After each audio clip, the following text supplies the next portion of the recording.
to break every chain, break every chain, break every chain. There's an army rising up.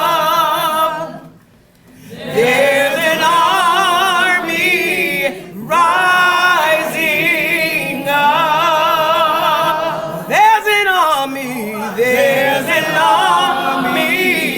rising up to break every chain, break every chain, break every chain, to break every chain, break every chain, break every chain, break every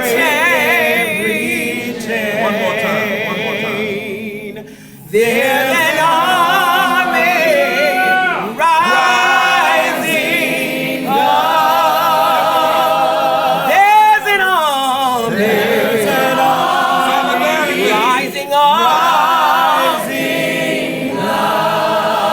There's an army,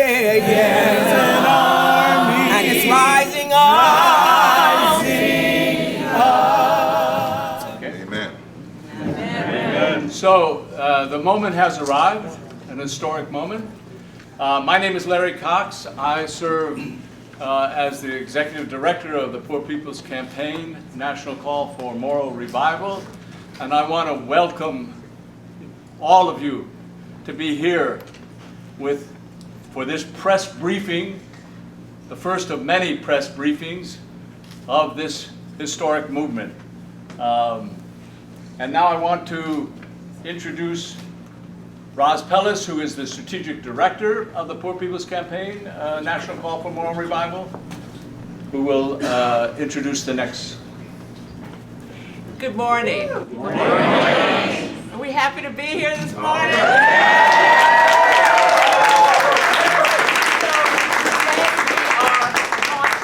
The Poor People's Campaign, but the work is just not starting today. That's right. Many folks in this room have been working for months to get to this day, and we're so happy to be here. What we do want to do is to show a video of all the work that's happened all over this country. Everybody's got a right to live. This feels like the old mass meetings. We're here in all of our diversity. We're here in the human family. There is a fire raging now for the poor of this society. They are living in tragic conditions because of the terrible economic injustices that keep them locked in. We have to deal with our war economy and systemic racism and systemic poverty and ecological devastation.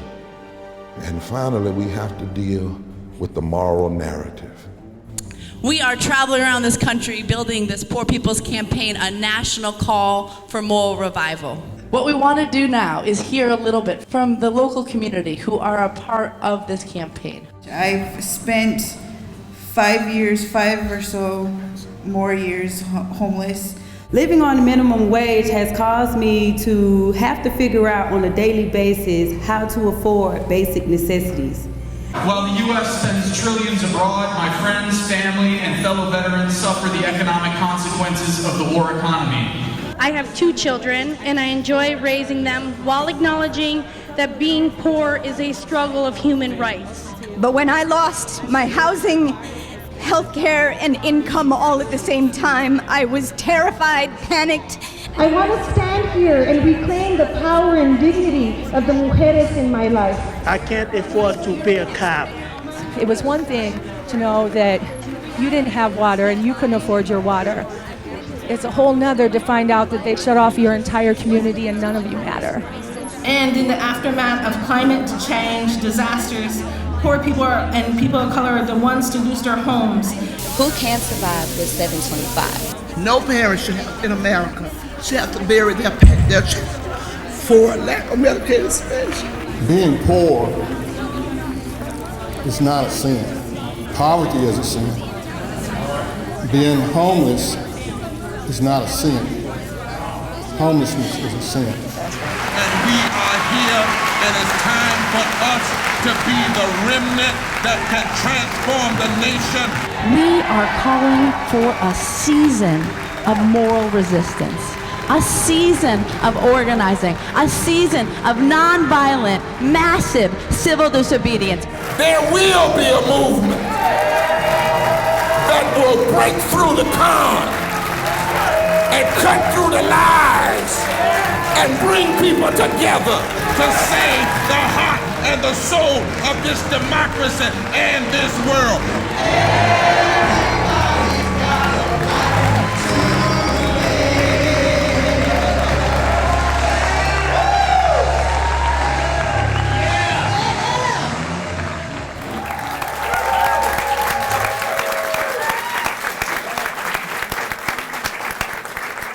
And now I have the great honor and privilege and pleasure to introduce two of the most prophetic and powerful voices of our time, who are the co-chairs of the Poor People's Campaign, a national call for moral revival, Reverend Dr. Liz Theoharis and Reverend Dr. William Barber II.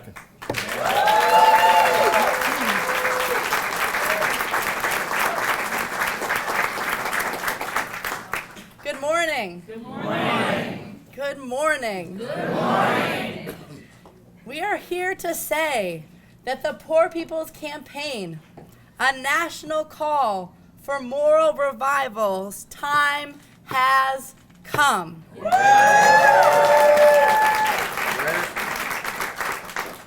This campaign has developed out of years and years of organizing coming from poor communities throughout the United States.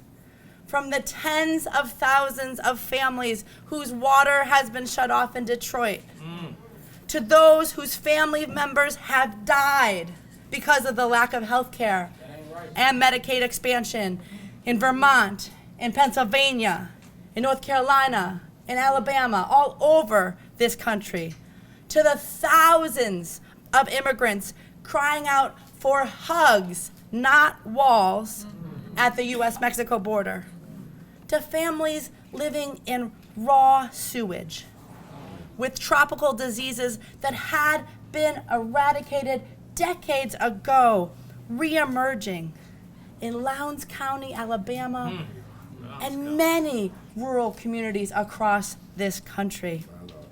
To the hundreds of thousands of people whose votes have been suppressed because of racist gerrymandering, the ending of early voting and same-day registration, the closing of polling places in poor communities and in communities of people of color, from homeless encampments under attack by our own police and by militias in Washington State, in Oregon, in Colorado, in California, in New Jersey, in New York, and all over this country.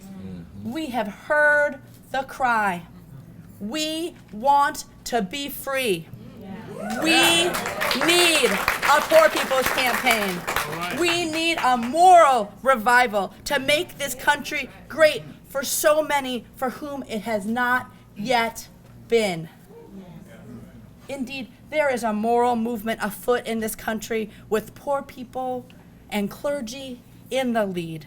We know that from history, when those most impacted by injustice band together with moral leaders, clergy, activists, all people of conscience, that is when we can make a change. That is when our country gets better for everyone, not just a select few. That's right. Consider these facts. 43.5% of Americans are poor or low income. 51% of children live in poverty and in homes that do not have enough food in the richest country in the world.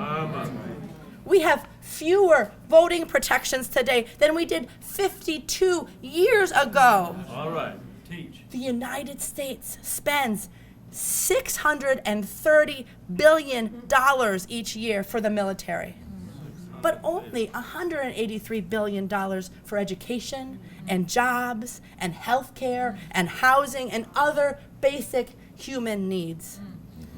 And just this year alone, 9 million deaths have been caused by pollution, more than any other source of death. 4 million American families are exposed to unsafe drinking water this very morning. And then this new tax bill. It will add $1.4 trillion to the national debt, setting the stage for cuts to programs that help the poor, that help everyone. In the short term, that will mean automatic cuts to Medicare and Medicaid. In the long term, this tax plan lays the groundwork for massive cuts to Social Security and other programs that sustain the poor, the elderly, and the most vulnerable among us. And at the same time as they are giving more to people who already have so much, they are tearing apart families, threatening to deport 1 million more people in legislation that is up for discussion this week. We need a Poor People's Campaign, a national call for moral revival. We need change. We need a season of moral direct action and nonviolent civil disobedience. We need grassroots organizing, voter registration, and power building around a moral agenda. We need to shift the distorted moral narrative often promoted by religious extremists in our nation, from personal issues like prayer in the school, abortion, sexuality, gun rights, property rights, to systemic injustices, like how our society should treat the poor, those on the margins, the least of these, women, children, workers, immigrants, the sick. It should be talking about equality and equal representation under the law, and our desire for peace, love, and harmony within and among nations. The violent and immoral acts of many of our politicians and even our so-called religious leaders, including the tax bill, the proposed health care cuts, the suppression of votes and of wages, they fly in the face of our greatest sacred teachings. Such politicians, many of them self-described Christians, ignore the majority of the passages from the Bible that speak to justice and the common good. Passages like, "Blessed are the poor, for theirs shall be the kingdom of God." No one can serve two masters. You cannot serve God and money. That's right. Sell everything you have and give it to the poor, and you will have treasure in heaven. Then come and follow me. Indeed, from Genesis to Revelation, the Bible proclaims justice and prosperity for the poor. The Exodus is a founding story of God being on the side of the poor and the oppressed. That's right. The Deuteronomic Code offers commandments on how to care for your neighbor, is how you honor and worship God. The prophets denounce oppressing the poor and the marginalized. The Gospels proclaim bringing good news to the poor. And what is good news but the ending of poverty and racism? That's right. As we launch the Poor People's Campaign, a national call for moral revival today, we are serving notice that we will not remain silent while the basic institutions of our democracy are undermined. We are planning for a season of sustained moral action. We are calling for one of the largest waves of nonviolent civil disobedience in U.S. history. This campaign is from the bottom up. Bottom up. We are focusing on building power in states across the country.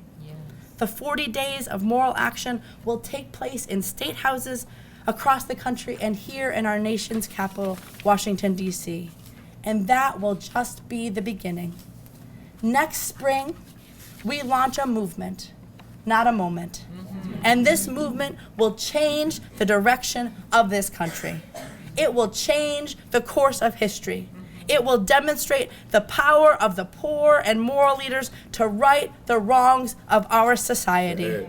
It will show that when the poor and dispossessed people with clergy and advocates and all people of conscience come together, we will be a new and unsettling force in our complacent national life.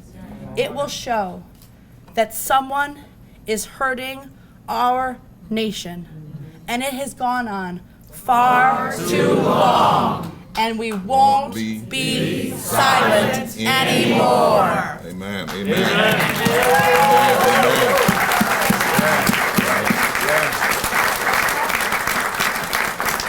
And now I have the distinct honor of introducing the other co-chair of the Poor People's Campaign and National Call for Moral Revival, a true moral leader in our nation, the Reverend Dr. William J. Barber II.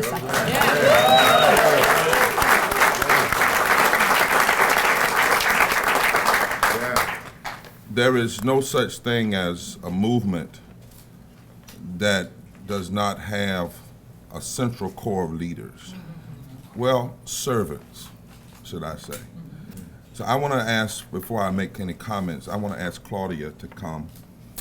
And I wanted to read off very quickly the members of the steering committee, because too often in history, you've heard about the Poor People's Campaign of 6 to 8, and it'll say Dr. King's campaign. No. The first meeting, there were 25 people there. There were the Jewish community, there were clergy, there were welfare rights workers, there was Cesar Chavez, there was the native First Nation community. And there were a lot of folk who weren't there. A lot of folk who backed away, particularly when he connected. So I want Claudia to come. I tease her about being a millennial among us. Now, she's just going to read one line on each person, because we all got these bios, but she's going to just give you the one line. You don't have to worry about Liz and I, because it's more important that people just understand the name and what group they represent. How's everybody doing? Good? Good news. We're launching the new Poor People's Campaign in this context. Very necessary. I'm going to introduce myself. My name is Reverend Claudia de la Cruz. Originally from the South Bronx, one of the poorest congressional districts in the United States. Member of the Popular Education Project, and honored to walk with such amazing people and movement. The members of the steering committee are Aaron Scott, who's an organizer with Chaplains on the Harbor in Grace Harbor County, Washington. Where's Aaron? Raise your hand, Aaron. All right. There's R.L. Max Shirley, who's a lawyer with the North Carolina NAACP and has been involved in the struggle for civil and human rights for over 50 years. He also participated in the original Poor People's Campaign. Where's Al? He was also in the first meeting where some of the leaders gathered, and so talked to Al at the end. He has a lot of wisdom to share. There's Avery Book, who's vice president of the Vermont Worker Center. Avery, where are you? All right. Catherine Flowers, who's executive director of the Alabama Center for Rural Enterprise in Lowndes County, Alabama, and she's not with us today. Fernando Garcia, who's executive director of the Border Network for Human Rights based in El Paso in Texas. He's not here either. We call them because they're here by the Spirit. Yes. That's right, yeah. Justin Jones, he's a recent graduate of Fisk University and a leader of Moral Mondays in Tennessee. Luis Rodriguez, who's co-founder and president of Tia Chucha's Centro Cultural and a former poet laureate of Los Angeles, California. Shally Gupta Barnes, who is one of the chairs of the Souls of Poor Folk Audit and is part of the Cairo Center for Religious Rights and Social Justice at Union Theological Seminary. Shally. Ben Wilkins, Southern organizer for 5 for 15.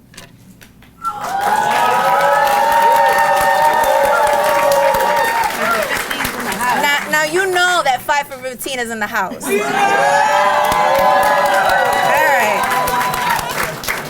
I got you.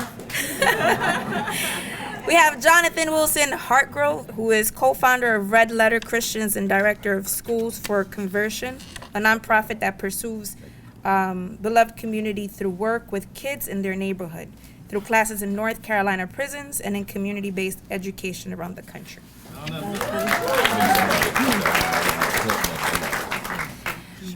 Cherie Foytlin is the state director of Bold, Louisiana, an indigenous writer, organizer, advocate, activist, photographer, and speaker who lives in Plaquemines Parish in South Louisiana.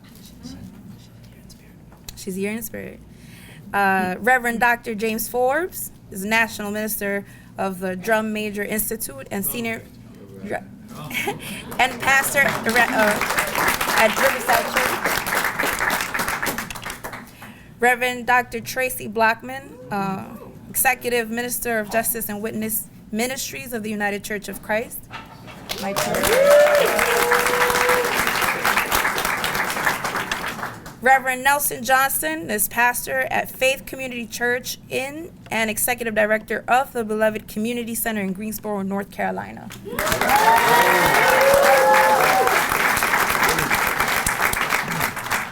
Reverend Shauna Foster, who is board chair of About Face, Veterans Against the War.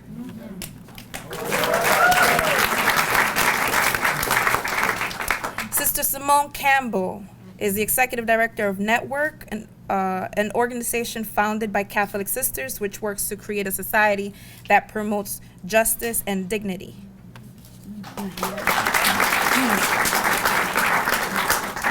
And so Detroit is also in the house. And its legacy. Mariette Kramer is national co-president of the National Welfare Rights Union and a leader of the Michigan Welfare Rights Organization.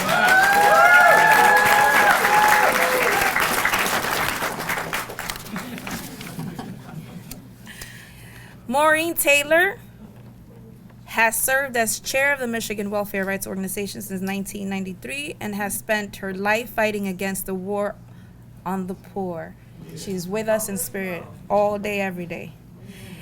Ross Palace, over here, is the executive director of Repairs of the Breach, and she is just amazing. She's been fighting poverty for 40 years along the side of the poor. I'm not going to get in the middle of this. That could be problematic. Panda Hare is the legal director of Forward Justice, a law, policy, and strategy center dedicated to civil rights, racial justice, and social and economic change in South Carolina. Gina Belafonte was born and raised in New York City and has spent her life in the arenas of entertainment and activism. She's right here. Oh, there she is. Okay. She is one of the co-directors of Sankofa.org. Rabbi Sharon Boris is the senior and founding rabbi of ICAR, which launched in 2004 with the goal of reinvigorating Jewish tradition and practice and inspiring people of faith to reclaim moral and the prophetic voice. And that is the steering committee of the New Poor People's Campaign. All right.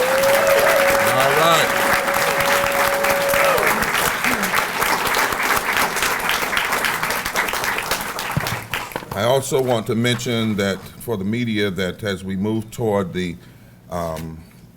through this press briefing, you know, there were a lot of people that weren't with the first Poor People's Campaign, but I want you to know that we have also here today, and they will have remarks covering us at the end, the Reverend Dr. Terry Hoard Owens, who's the General Minister and President of the Christian Church Disciples of Christ, Reverend T. Denise Anderson, who's the co-moderator of the General Assembly of the Presbyterian Church, Rabbi Jonah Pressner, Director of Religious Action Center of Reform Judaism, and the Reverend Susan Frederick Gray, President of the Unitarian Universalist Association, and the Reverend Susan Henry Crow on behalf of the Reverend Harriet Jean Olson, General Secretary of the United Methodist Women, and you've already heard from Reverend Tracy Blackman, and we'll also hear from the Reverend Dr. Alvin Jackson and Mary Kay Henry with SCIU. I want to, and there are others that we will call in a minute. In fact, I want to do this even now because it is important, because too often people will say in history such and such a person led the movement, but really what we do is serve movements. So I want, first of all, the organizers like Robin Tanner and Clinton Wright and all the others who are here. Where's Laurel? And they're around. But if you're organizing, just raise your hand. Raise your hand with the, and others are coming on. Now, for those that are on the Zoom, we want folk to know that this is a movement from the bottom up. The way we did this is we built from the bottom up. We went into the states. We spent a whole year in 2016. Dr. Forbes, myself, Reverend Tracy Blackman, Reverend Dr. Liz Theoharis, and Sister Simone traveling the country, seeing where the heartbeat of people were. And then we've just spent 3 months doing 15 regional trainings across this country, organizing 30-some states, anchor groups in those states. So let me just say, and they're going to say we're in if they're in. Alaska, are you in? Yes, Alaska's in. Alabama, are you in? And Alabama is with us. Alabama's in. California, are you in? California's in. All right. Arkansas, are you in? It's a little glitch, but then. Florida, are you in?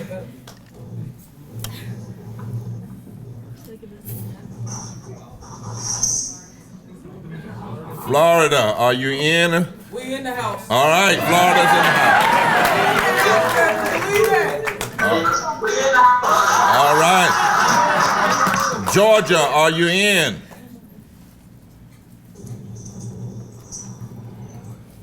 This is what you take time for. Because movements are not built from DC down, they're built from Birmingham and Florida up. Georgia, are you in? Georgia. Yes, all right. Illinois. All right, Illinois. All right.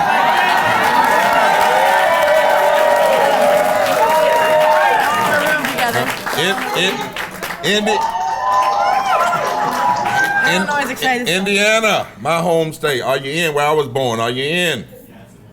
The vision states here. We're all in. All right. Social justice for all. All right. Kansas. Are you in? Heck yeah. Kentucky. Kentucky. Kentucky is here. We are all in. Massachusetts. All right. Massachusetts. Massachusetts is in. All right. Michigan.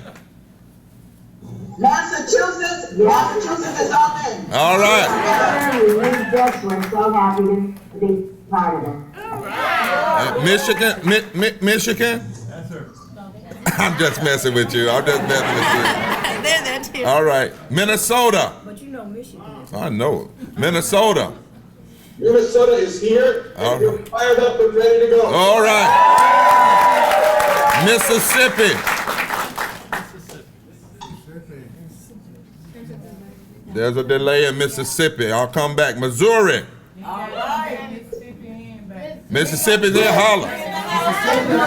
Yes, Missouri is here, and we're ready to go. All right. New Hampshire. New Jersey. They're in. They're going to come on. New Jersey. All right. New Jersey. New Hampshire. Watch this. New Mexico. The prodigious hilltops of New Hampshire, we are in. All right. Hilltops, the prodigious hilltops of New Hampshire. All right. New Mexico.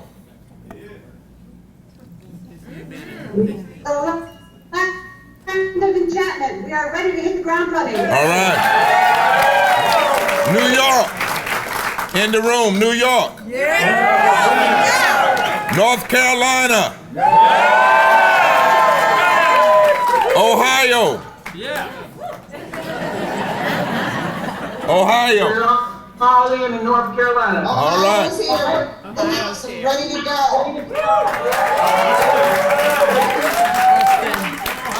Ohio. All right. Pennsylvania.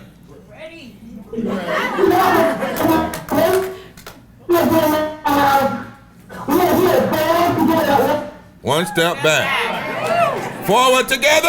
Not one step back. Tennessee. In the building, baby.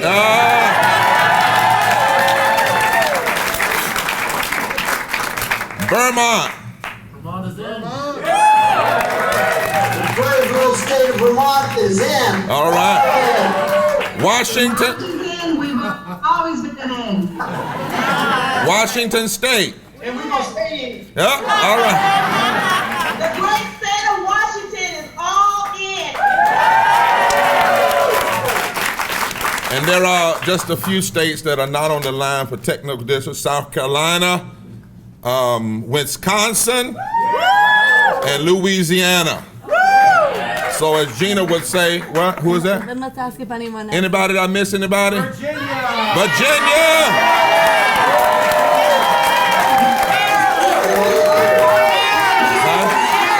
Maryland. Maryland. Huh? Arizona. Washington, D.C. Did I miss anybody? Maryland. West Virginia. West Virginia. All right.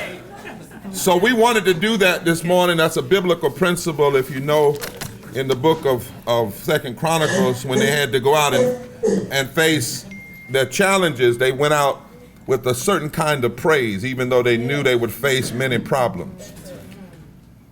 Why are we here? My name is Reverend Dr. William J. Barber, President and Senior Lecturer of Repairers of the Breach. You can turn that off so I won't get an echo. And I want it to be known that I'm also a pastor of Greenleaf Christian Church, Disciples of Christ, co-chair of the Poor People's Campaign National Call for a Moral Revival. It's important that the nation hear many of us are ordained clergy, different faith traditions. I'm an ordained clergy with the Christian Church, Disciples of Christ, and also convener of the 10-year-old Forward Together Moral Movement, and also, along with Liz, a professor of theology and activism at Union Theological Seminary. I'm saying this for a reason, because it's also giving the notes of others that are in the room. I'm also wanted to be clear that I am an evangelical. I am an evangelical. I also am a liberationist. I'm a biblicist. I'm part Pentecostal. I'm congregational. I'm ecumenical. I'm a conservative Christian. We're going to change the language since y'all want to use the language. I'm a conservative Christian who liberally believes with my colleagues here in the more than 2,000 scriptures in the Bible that challenges nations and individuals about love, justice, care for the poor, the stranger, and the immigrant. And I embrace those values in other traditions. So assalamu alaikum and shalom. I'm also a constitutional conservative who believes all policy of the government should meet the moral standards of helping the whole of the we of America, not just a few, and that we should always meet the great standards of justice for all, promoting the general welfare, that is a very constitutional word, welfare, and providing for the common defense of all, not just a few who hold power and money. And I believe in free speech, the right to protest for right. And I believe, and we believe, the non-negotiable principle of equal protection under the law. That's why we're here. We're here with Reverend Dr. Liz Theoharis and all of you, and who's the co-chairing, and all of these powerful, did you hear them, anchoring, coordinating teams from around the country. It's not just one of us, it's all of us. And we are strong and united along with denominational leaders and others. The Poor People's Campaign, and when you say it, say the whole thing. The Poor People's Campaign, a national call for moral revival, has come to the U.S. Capitol today at a time of moral crisis to announce a 40-day season, say season, of direct action, civil disobedience, and voter registration and power building that will be fully launched in May, but has already been launched through much organizing around the country. From ancient Israel, the prophet Isaiah speaks to us in this moment, challenging every politician in Washington and in our state houses, indeed confronting every participant in this democracy.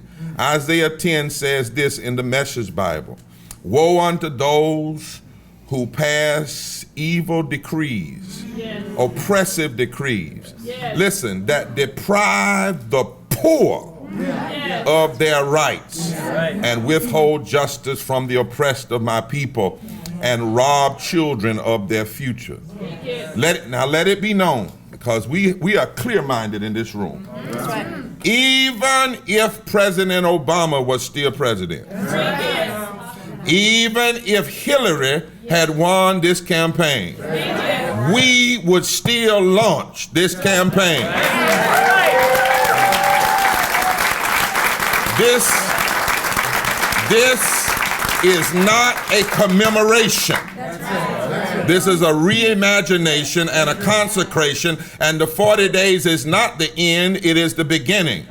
We would still launch it, whoever sat in the White House, because racism and poverty still too often and too much impact and harm the lives of millions of white, black, Latino, Asian, and First Nation in this country. That's right. We would launch it not because the war on poverty failed, but because it was sabotaged. And we failed to keep the war going. And now, if anything, with the new administration, not just the president, but with the new administration and the new Congress, we have seen extremism and policy violence towards the poor go on steroids. Extremists who have hijacked the Republican Party are pushing tax cuts for the super rich at the expense of the poorest among us, and claiming it to be a Christmas present. When this plan actually puts them on the side of the Herods of Christmas, and not Jesus and Mary and Joseph, who were forced across the desert like refugees because of tax hikes on the poor to feed the lust of the greedy. The president now continues to loudly pit us against one another while quietly deconstructing the government he swore to protect. Don't follow the tweets, follow the tally of legislation and executive order. So I'm here with Liz to do this work because I follow Liz, a brown-skinned Palestinian Jew who preached good news to the Patokos, the poor among us. We hear a lot in our public life about voting values, but we hear precious little from those sources that value the poor people Jesus valued. This campaign is about America hearing the cries of the poorest among us. This is not a campaign for the poor, but with the poor. The gains of America's union, civil rights, and human rights movement have been under attack as an elite minority of extremists have waged a stealth attack on our public institutions. As Mary Wright Edelman has said, we are seeing a massacre of the programs designed to help the poor, the 13 million plus poor children in this nation. And we won't be silent anymore.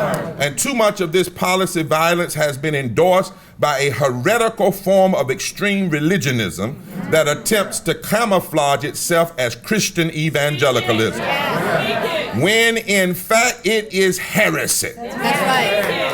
It is heresy because its God is its own idolatry. Its creed is not Christ but cash, and whose goal is akin to white nationalism, more akin to white nationalism than it is the gospel of love, justice that Christ proclaimed. Especially since the Citizens United and Shelby decisions of the Supreme Court, policy-driven white nationalism. This movement understands that white nationalism is not just what happens in Charlottesville.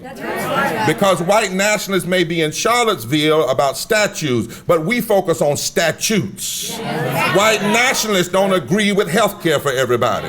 White nationalists don't agree with living wages for everybody. White nationalists don't agree with voting rights. They promote voter suppression. So when you ask a politician, are they on the side of white nationalists, you can't simply ask them, do they disagree with Charlottesville? You have to ask them, where do they stand on immigrant rights? Where do they stand on living wages? Where do they stand on health care? Where do they stand on voting rights? We here see this influence around in Washington and across state houses. Systemic racism is very much alive, even as we see since 2010, before Trump, over 20 states passed racist voter suppression laws. And we today, 52 years after the voting rights decision, have courts declaring that laws like the ones in North Carolina were surgical and deliberate racism.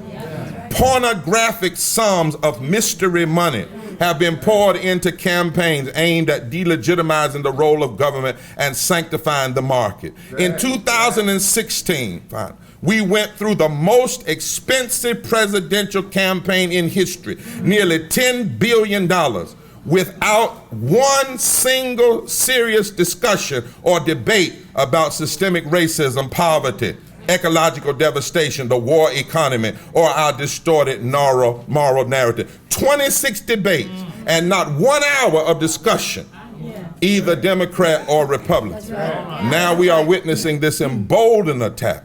And while the U.S. claims to be leader of the free, over 62 million people in this country make less than 15. We are a nation that guarantees corporations welfare, but we do not guarantee the basic needs of the poor. That's right. These attacks on the poor in raw numbers hurt more, listen America, white people.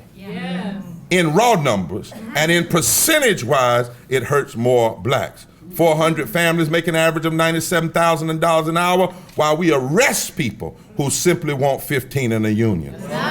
Poor people in Flint, Michigan, and many other cities can buy unleaded gas, but not unleaded water. And while Congress is talking about tax policy to benefit the greedy using the voodoo and ridiculous principle of trickle-down economics, 53 cents of every discretionary dollar paid in federal taxes goes directly to the military, to the war economy, to the economy that Dwight Eisenhower, a Republican, warned us of. And so we're here. And our problem, my brothers and sisters, because the first thing they're going to say when they criticize us, we don't have the money. No, we can find nearly $4 trillion to wage unnecessary war. We have the money. We don't have the moral capacity to face what ails our democracy. So we have taken these maps, we've created all the states with voter suppression laws, and we've covered those maps and found out that the same states that have voter suppression laws are the same states that are poorest. And they elect the most candidates who actually believe in voodoo economics, who actually support the oligarch rather than dealing with the poverty in their own states. Those same states are the states that have the lowest levels of living wages and the highest resistance to health care. That is why we are not here for a left discussion. We are not the religious left. We're not the religious right. We're talking about the prophetic moral center. We need moral analysis, we need moral articulation, and we need moral action. This is not about saving a party. It's about becoming the nation we've never yet been. It's about possibly saving the soul of this country. And so finally, this coalition of impacted people, moral leaders, academics, and advocates must build a courageous fusion, long-term, agenda-based movement. Black and white and brown and red and yellow and young and old and gay and straight and Muslim and Christian and Jewish, people of faith, people not of faith. We must build a movement rooted in nonviolent direct action, civil disobedience, and voter mobilization and power building, because we must have a third Reconstruction in America. And so with fierce determination and revolutionary love, we commit to fill the state legislatures of this land and the Capitol. And let me go ahead and announce, we are not going to pay attention to where they say we can protest. They say we can protest out on the lawn. They say we can protest in a corner over here. Prescribed protesting is not what we're about. The kind of protest and civil disobedience we will engage in is going right into the heart of state capitals and into the capitals of these United States. Our lawyers are prepared to go to court to argue that the U.S. Capitol and state capitals are our houses. They do not belong to the politicians. Now, we didn't just we stand on the vision of Frederick Douglass and William Lord Garrison and Henry Thoreau and Dorothy Day and Rosa Parks. Just 2 days ago was the anniversary, and Dr. King and Bayard Russer and Fannie Lou Hamer and Rabbi Heschel. But understand, long before any of them came up with the idea of challenging narcissism and mean-spirited and unjust political leadership, if my rabbis don't correct me too much, Amos chapter 5 gave us the prescription for a day like this. It says in verse 14, seek good and not evil and live. As a nation, you talk about God, the God of the angel armies being your best friend. Well, live like it. And maybe it will happen.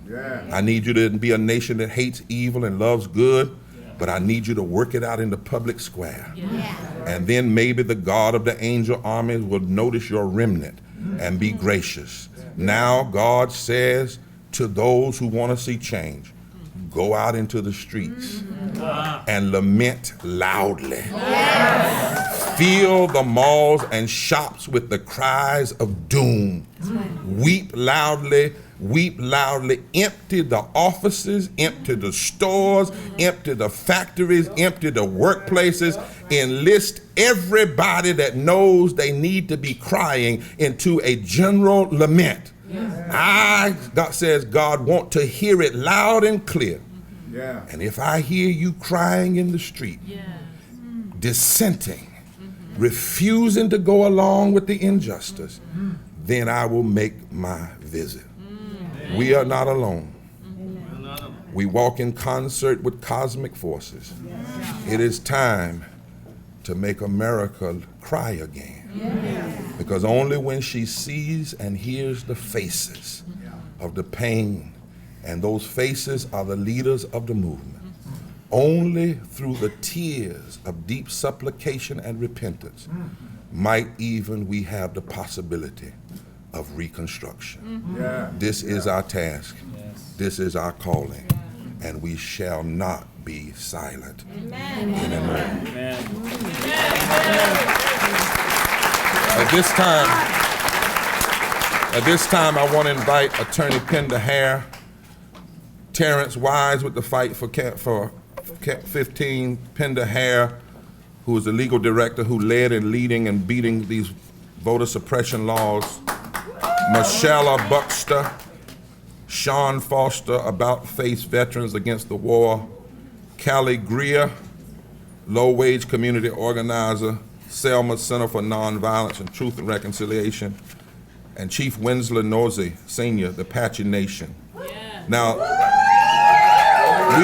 we are building testimonies. Each of them will come with 2 minutes of testimony to put a face on the injustice. For the media, we can talk with them afterwards as well. And this is the first of our press briefing, so we want to invite them to come right now in that order. Penda. Good morning. Good morning. I am so pleased to be here and to speak on behalf of two of my heroic clients who have been deeply impacted by voter suppression and who have become leaders of the movement to defend access to the ballot. North Carolina became ground zero for voter suppression tactics that block and discourage voters of color, the elderly, the poor, women, young people, and students. But in response, a powerful movement arose to fight back in the courts, the streets, and the halls of power. In 2013, the legislature passed a monster voter suppression law. It included an unprecedented onerous voter ID requirement. It also cut a week from early voting and ended same-day registration, out-of-precinct voting, and pre-registration for 16 and 17-year-olds. My client, Mrs. Rosanelle Eaton, who was then in her mid-90s, made 11 trips to different agencies, the DMV, Social Security, and different counties of the agencies in different counties, and even a few banks, to obtain an acceptable voter ID. Mother Eaton was already a lifelong voting rights activist. She herself became registered after riding to the county seat in a mule-drawn cart and passing a literacy test. At the age of 93, she was arrested for protesting against voter suppression at the Capitol in Raleigh, and that was during a Moral Monday protest. And she then became lead plaintiff in the North Carolina NAACP case to strike down the voter suppression law. That movement won that case last year in court, and as Reverend Barber said, the court found that it was based on intentional racial discrimination.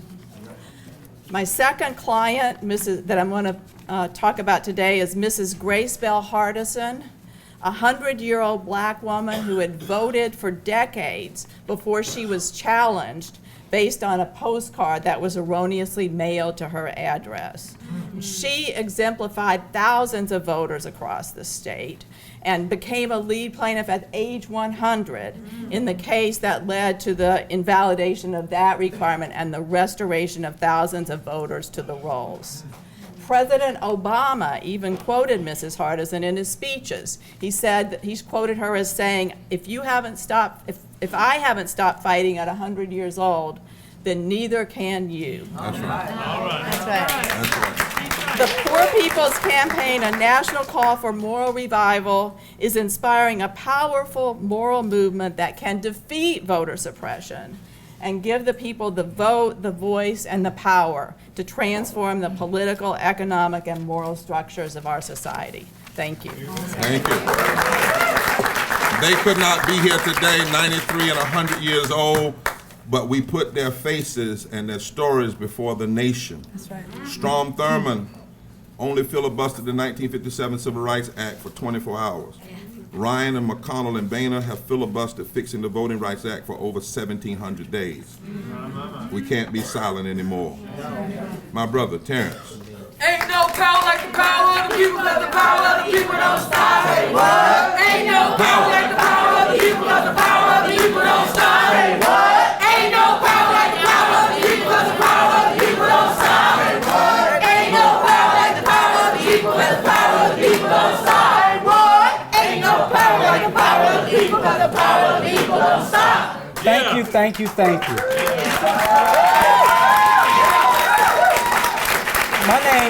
My name is Terrence Wise, and I'm a McDonald's worker from Kansas City, Missouri. I'm also a leader with the Fight for 15. And a local leader in Kansas City with Stand Up KC and our local organizing efforts in Kansas City. I can tell you, about 5 years ago, before the Fight for 15 came into my life, my family experienced the crippling effects of poverty. I've even seen it before raising my own family with my mother and growing up in my household and watching my mother work hard every day, trying to provide the American dream for me, my brothers and sisters, but only to fall farther and farther behind year after year. And I can tell you, before the Fight for 15, I see my family going through the same thing. We've experienced homelessness, living in our minivan while working. Me and my fiance, who's a home health care worker, having to experience that with my 3 little girls was traumatic. That's right. Going to bed at night, ignoring my own stomach rumblings, but having to hear my 3 little girls' stomach rumble. That is something that no parent should have to endure. That's right. And it's deeper than what was not able to go into my daughter's bodies, but even more recently, the effects of poverty in my household. My children having to use toilet paper as feminine products because of my inability to purchase these things. And it's not only my family. This is not an isolated incident. It runs rampant throughout this country.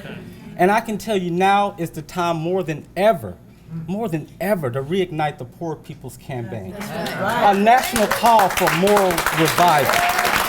It is. It is. And over the past 5 years with the Fight for 15, we've come so far, but we've got a long way to go. Yes, sir. We've raised wages for over 22 million workers in this country. 22 million. But it has never only been about raising wages for workers. We need a union on our job as well.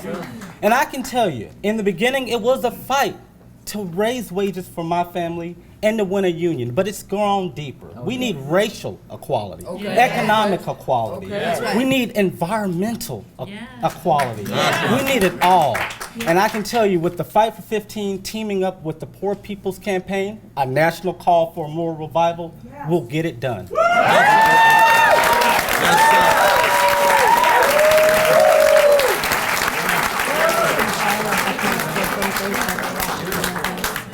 Let me ask Mashallah Bucksmaster from Craze Harbor in Washington State, Craze Harbor. Shawana Foster, would you come on up? Callie Greer, I want y'all to come to stand together. Winslow Norsey. For the media, it is important that you know we're talking about 40 days of action. We're talking about simultaneous action in a minimum of 25 states and the District of Columbia. We're organizing 1,000 people per state, 2,500 in District of Columbia. We'll be talking more about our strategy later. But right now we want to give the reason why, and it's best to come from these faces and these voices. Would you all stand together and come at this time? Amen. My name is Mashallah Buckmaster. I'm 28 years old. I am a proud single mom of a beautiful 1-year-old named Ella. I live in the West Coast, Washington, Westport, Washington. I've spent 5 years of my life homeless. Once during my homelessness, a neighbor tried to assault me by throwing a log through the window of an empty building where I was staying because he was so enraged that homeless people were living on his block. I got Section 8 after my daughter was born, just before my organization began providing cold weather shelter to our homeless members. For 110 days last winter, Chaplains on the Harbor hosted 20 people in our church, most of them millennials who caught a record trying to survive in a county with no good jobs, no decent affordable housing, horrible health care, and plenty of heroin. Business and property owners were outraged by our cold weather shelter. Our homeless members were stalked by police. Our pastor was threatened with vigilante violence. The same man who tried to attack me during my own time squatting also assaulted a 19-year-old homeless member of our community on church property and later attempted to run him over with a truck. I volunteered to stay overnight at our church and keep people safe while they slept. I stayed there through the nights while the threats continued to pour in. Stayed because my community stepped up to save my life when the rest of society didn't care whether I lived or died.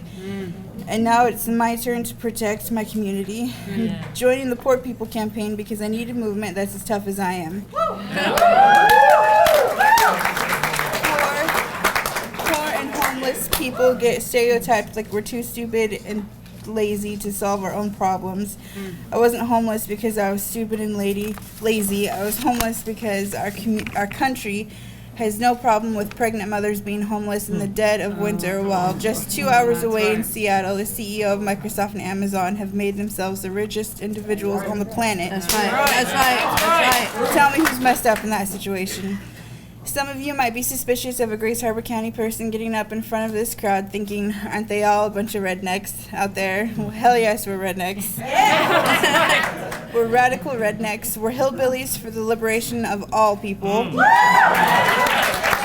We're the living reminder that when they threw out their white trash, they didn't burn it. We're here to stand shoulder to shoulder with anybody taking up this campaign, and trust me, we are the kind of scrap you want on your side in a fight.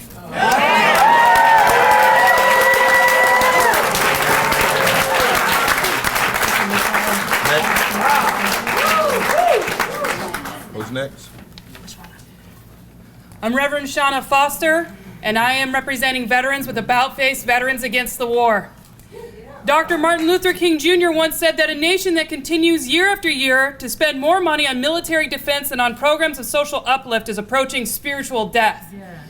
And this spiritual death has happened as we continue to spend on a failed military-industrial complex. You get promises with the military-industrial complex that we have to spend on defense for our own security. But after 16 years of war, 1.2 million civilian deaths and 10 million refugees, is anybody more secure? No. They say that you have to spend on the military-industrial complex because it's a boon to our economy. Yet if you spent $230 billion on war, you get 1.6 million jobs. You spend $230 billion on health care, and you get 3.2 million jobs. Spending on war is a drain to our economy. Yes. Simply put, war is more and more profitable for an elite few with every dead body and every broken back of the impoverished. The military-industrial complex has failed, devolving the United States into a mercenary society.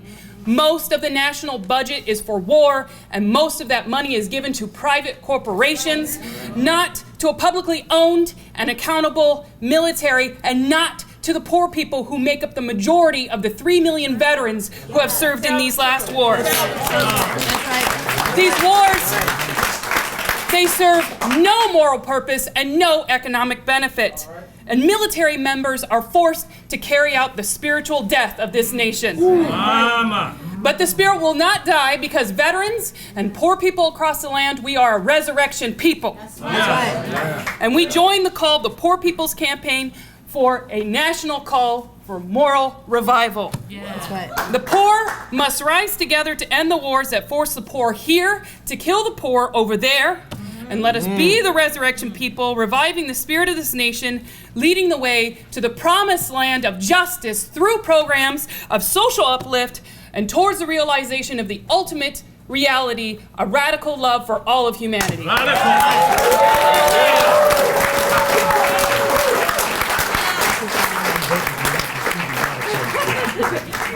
morning. Good morning. Before I say who I am, I just want to say thank you to everyone that's in the Poor People's Campaign, a national call for moral revival, for remembering us. For remembering us in the South, for remembering me, and for remembering Venus. My name is Callie Greer, and I'm from Selma, Alabama. I work at the Selma Center for Nonviolence, Truth, and Reconciliation. I'm here today to share my daughter Venus's story. Venus discovered a small lump in her breast, and she wasn't insured, and she went to the ER in Montgomery. They gave her some meds and sent her home. This became routine for Venus, and she visited that ER over 25 times. On her last visit to that ER, the doctor walked into her room and asked, "What's that smell?" Venus said, "It's my breast. It was literally rotting and deteriorating." And that's when she got help. The doctor at the cancer center told Venus she was in the fourth stage, told us she was in the fourth stage of breast cancer. And she would have to immediately have a radical mastectomy. She endured radiation and chemotherapy treatments. Venus had to be approved for every prescription and every piece of medical equipment that she needed. On February the 22nd, 2013, Venus came in the living room and said, "Mama,"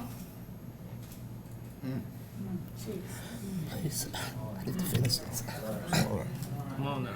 That's all right. "My head is hurting me so bad I can hardly see." She was in tears. We rushed her to the cancer center, and they called an ambulance and took her to the emergency room for the last time. Venus had been waiting to be approved for a CAT scan. She got it that day. Venus lapsed into a coma and was pronounced brain dead. She had 2 tumors on her brain. One had ruptured. I'm standing here today in solidarity with the Poor People's Campaign, a national call for moral revival, fighting for the rights to quality health care, because no one should have to bury their child in America because they don't have health care insurance. I ask you, and this is for me, if you would, America, if you take a minute with me and lament and cry out, "Oh, Venus! Venus!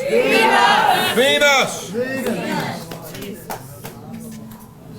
My God. Thank you. Thank you, Lord. Thank you.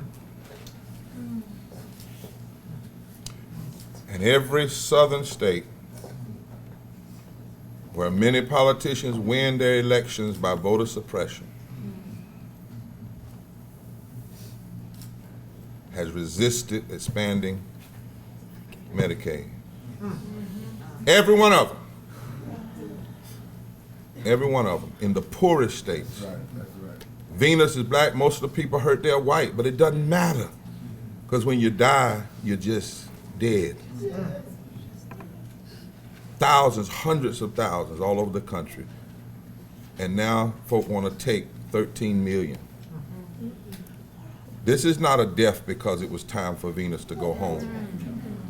This is a death because of governors and legislators who engaged in policy-driven violence and murder. That's what Coretta Scott King called it. Violence. And we can't be silent anymore. Let's make the nation cry, and maybe the nation will wake up.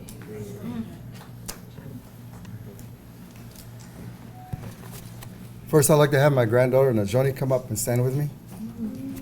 Because now she tell here, she thought she couldn't tip. The Creator God is known throughout the world by many names.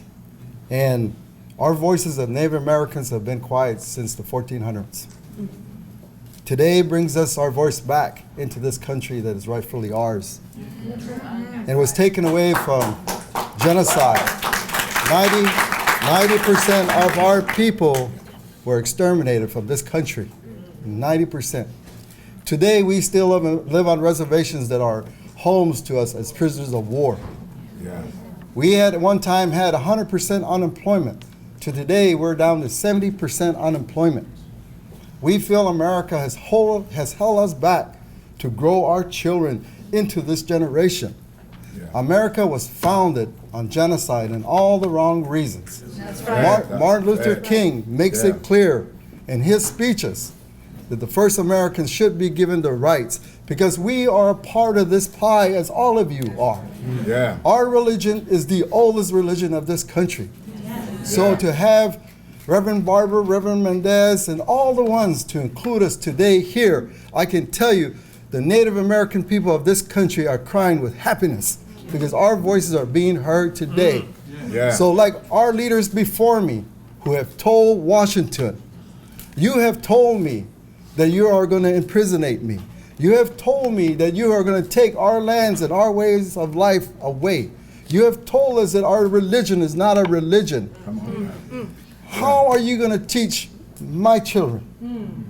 So today is a new day and a new beginning in the spirit of what God gave this world.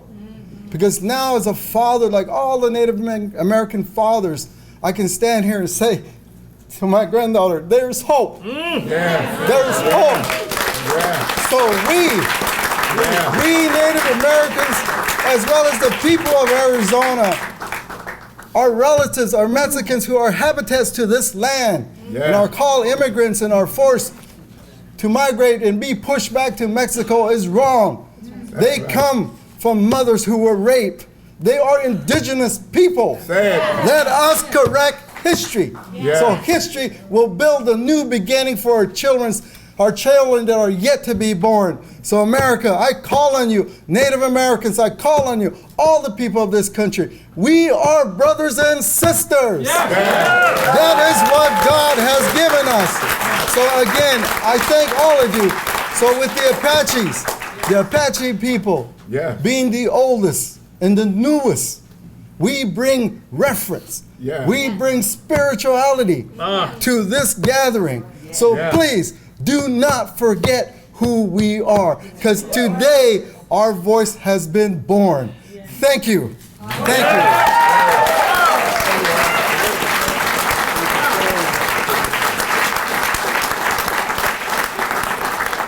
you. As we prepare to bring just a few others, would all of you take your right hand and put it across your, is my right?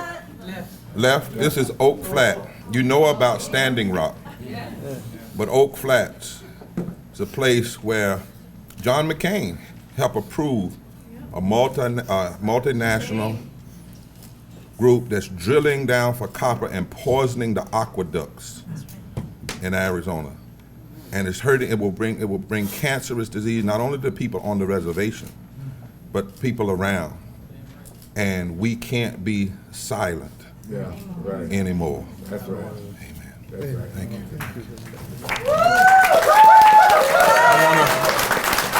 Now this movement, Liz, as you know, is a New Testament scholar. We do not believe, the worst thing you can do is be loud and wrong. Years ago, Dr. James Forbes had a vision and said to me one day in a conversation, we need an audit of America. We don't just need to say it's wrong, we need an empirical, anecdotal audit of America. And so, Attorney Shelley Gupta Barnes, the Kairos Center, said we need an audit of America.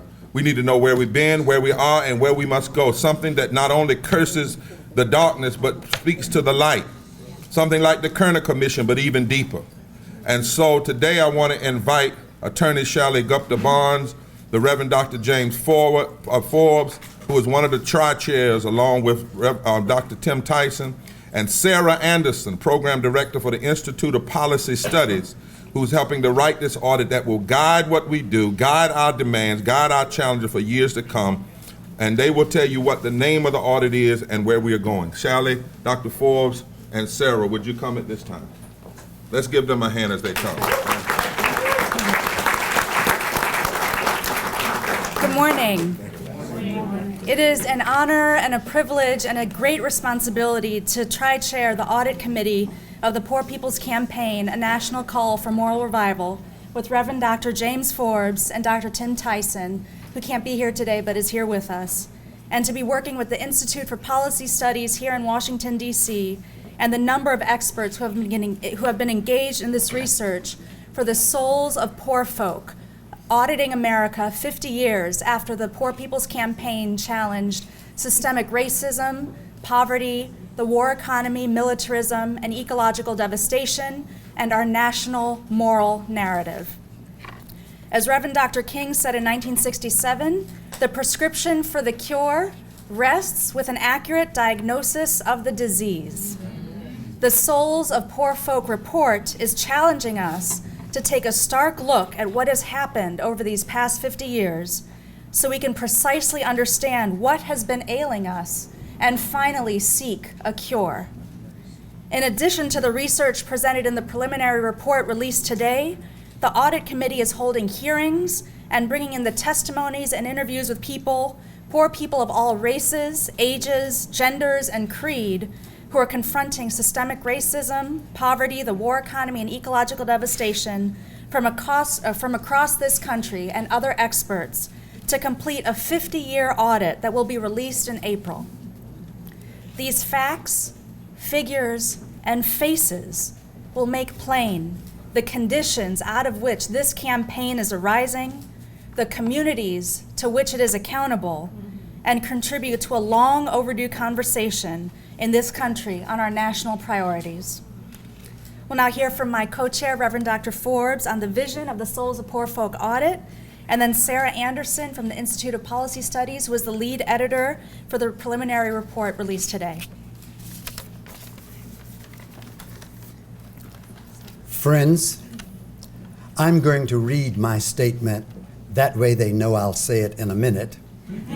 So I will not have eye contact, but I would wish I could have heart contact. So will you employ the ears of your heart to hear this statement? For those of us who try to live by the golden rule, that is, doing unto others as you would have them do unto you, we wish for the poor what we desire for ourselves. We don't always act upon this principle, but when the enormity of inequity has been dramatized in living color with quantification of the death-dealing consequences of our dehumanizing system, we are more likely then, after the audit, to be moved to remediating action. In the eyes of God, the souls of poor people and their bodies are even more deserving of special care than the health and well-being of the more advantaged among us. It is our hope that our audit will reveal the extent to which poverty has become a weapon of mass destruction of our own fellow citizens. So much so that the humanity of our hearts will cry out for sincere repentance and comprehensive repair towards our becoming a more nearly democratic society. Now, one last thing, since my time is up, I'm going to ask you, so that I know you got the point, will everybody please lean this way? Just lean. Wherever you are in this room, lean this way. Now, lean the other way. Lean the other way. Now, here's what our purpose of this audit is. We believe that since all of us are poor, I was informed that even billionaires need to know that they are only one breath and heartbeat away from death and destruction. Which then means we incorporate all of our fellow citizens to join us in poor poverty, for in the eyes of God, to that extent, we're all poor. But let me tell you, as a result of what gets started today, just as you did this and did that, the earth will be shifted on its action towards truth, justice, compassion, and peace. Because poor people in this national call for a moral revival, because they lean together, and then the weight of the God of the universe lean with us. Watch out, world. We're going to be a different place.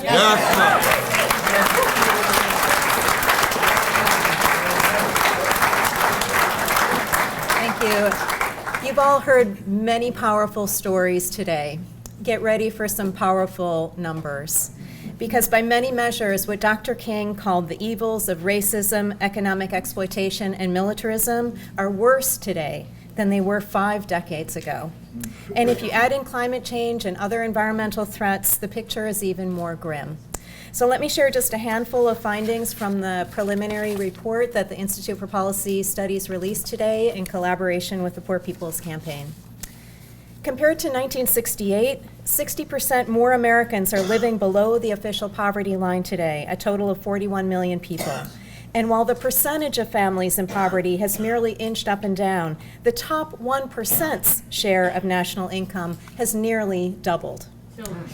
More than 50 years after the Voting Rights Act, people of color still face a broad range of barriers to democracy. 23 states have adopted voter suppression laws since 2010. The criminalization of poverty and racially biased sentencing and policing practices have driven the number of prison inmates up 8-fold since 1968, with the share who are people of color going from less than half to 66%. Federal spending on prisons has increased 10-fold since 1976, and spending trends also reflect the increased scapegoating of immigrants. Between 1976 and 2015, federal expenditures on border control and immigration enforcement rose 8-fold, while the number of deportees grew 10-fold. The gap between our government's discretionary spending on the military versus anti-poverty programs has grown from 2-to-1 at the height of the Vietnam War to 4-to-1 today. In the meantime, millions of lives have been lost in wars that have made us not one bit safer. That's right. Since 1968, the environment has become a bit less polluted, but the poor and people of color are bearing the brunt of climate change and suffering the most from environmental hazards.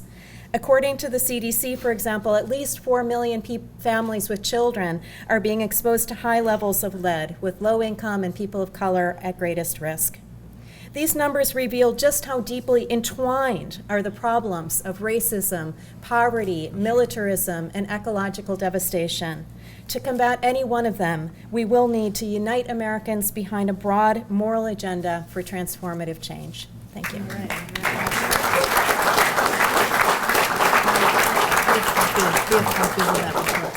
We have copies of this report. It's being released to the media. This is preliminary. In studying scripture, we would call this the Disenfranchised, the setting of the text, what's really going on. And we're doing this because we know that people will say, oh, this is just a bunch of, lefties, all this stuff. But we wanted to have an empirical and anecdotal. This study, when it's over, will have faces and facts and faces and stories and statistics all put together. We are serious. We're not doing this because of commemoration. We're not doing this just to do something next year. We're not doing it just to do 40 days and then go home. We are serious about a long-term campaign. That's right. I want to also mention, as we prepare today to do this work, we have a team of lawyers that are going to be working. We are talking about in these weeks, we'll talk more about them. There'll be direct action, training for power, building up voter registration, and we will be moving throughout synagogues, mosques, and temples and churches around the country. And next year, Liz and I, and we'll say this to the media, will go on a tour of 7 to 8 critical areas across this country to expose poverty and racism and ecological devastation with the media in tow. That's right. We're going right there where the problems exist and put them on the face and the consciousness of this nation. Say this with me. Say systemic racism. Systemic racism. Systemic poverty. Systemic poverty. Ecological devastation. Ecological devastation. The war economy and militarism. The war economy and militarism. And our distorted moral narrative. And our distorted moral narrative. All of these things. All of these things. We challenge together. We challenge together. And for some of folks, well, what about the disaggregation? In the areas we will disaggregate women in poverty. LGBT community in poverty, children in poverty, women affected by voter suppression. We will disaggregate the numbers so that in no way can we be divided. At this time, we have statements of endorsement coming from the Reverend Dr. Terry Hoyt Orange, the General Minister and President of the Christian Church Disciples of Christ, the Reverend T. Denise Anderson, co-moderator of the General Assembly of the Presbyterian Church, the Reverend Susan Frederick Gray, President of the Unitarian Universalist Association, the Reverend Susan Henry Crow, on behalf of Reverend Harriet Jane Olson, General Secretary, CEO of the United Methodist Women, Reverend Tracy Blackman, Executive Secretary of Justice and Witness Ministry. Is Mary Kay here? Mary Kay come on over, Mary Kay. Mary Kay Henry, who's president, a shero and a warrior of her own, of Service Employees International. Now, Jonah, I want you to tell you that this is the season of Shipra and Purah. Yes, it is. You know those. I'm surrounded by Shipra That's right now. You know there wasn't no Moses without Shipra and Purah. Y'all hear what I'm saying? And so this is the season of Deborah, the season of the sisters, the season of Mary Magdalene, the season of the women warriors, the mothers. And so let's invite all of them to come. And after Reverend T. Anderson, we're going to push right in there the Rabbi Jonah Pressner at this time. All right? Would y'all come? And let them come and stand together, because we want to. Some years ago, we didn't see this coalition of union and denominational leaders. That's right. Because many had pulled away. Thank God, in this reinitiation and reimagination, we are all together. Amen? Amen. Y'all come on up Amen. around your sister. Come on, Jonah, come on. Amen. I am proud to stand here on behalf of the Christian Church Disciples of Christ. We claim our brother, Dr. Barber, as one of our own. But we stand here not just because of him, but because of God and who God has called us to be. Amen. We are called to love God, but we can't do that unless we are also loving our neighbor as ourselves. Amen.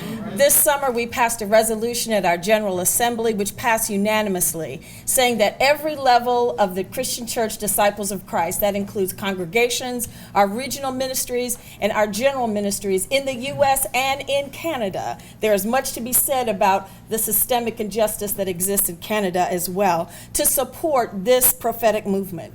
And in a society where too many do not have a living wage, where too many do not have clean water or decent housing, cannot afford education to further their own lives and that of their family, it is not simply enough to open our hands to vulnerable populations in kind acts of charity. That's right. That's right. We must begin to dismantle the systems that oppress us all, economically, racially, gender, sexual orientation. We must dismantle these systems.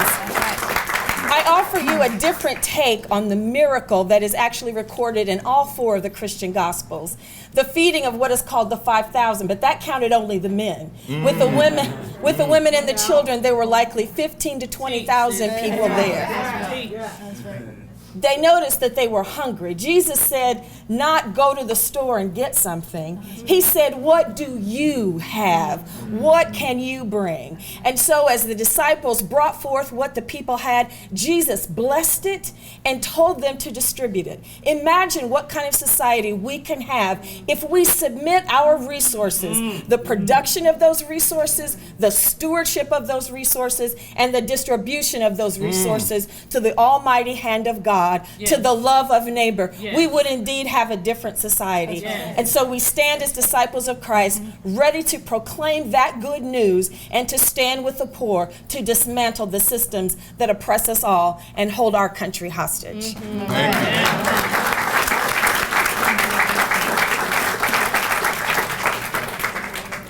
Good morning. Good morning. I'm the Reverend Denise Anderson, co-moderator of the General Assembly of the Presbyterian Church USA.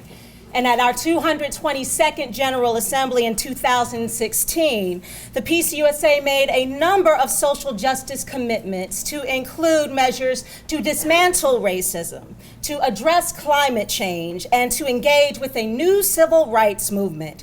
We also at that assembly reaffirmed our commitment to alleviating poverty when we approved an overture that came from the Presbytery of the Cascades. This is a presbytery that covers portions of Washington State, Oregon, and California that are all deeply impacted by poverty. Called on choosing to be a church committed to the gospel of Matthew 25. This overture called our denomination to recommit ourselves at all levels of our church, to locate ourselves with the poor, to advocate with all of our voice for the poor, and to seek opportunities to take risks for and with the poor. And as recent actions from Congress seem poised to further burden the poor, it is deeply imperative that we commit to using our social, political, material, and spiritual capital to eradicate poverty everywhere it exists. We resist vapid platitudes and insipid pietism, and we stand firmly against the heresy that poverty is somehow the will of God or the fault of the poor. We remember the words of the Reverend Dr. Martin Luther King Jr., who reminded us that there is no deficit in human resources. The deficit is in human will. And we remember the words of our Savior, who cautioned that whatever we do to his siblings, the naked, the hungry, the thirsty, the imprisoned, we do to him. Therefore, we will stand on the right side of faith, on the right side of morality, on the right side of history, and affirm our participation in the Poor People's Campaign, a national call for moral revival. Thank you.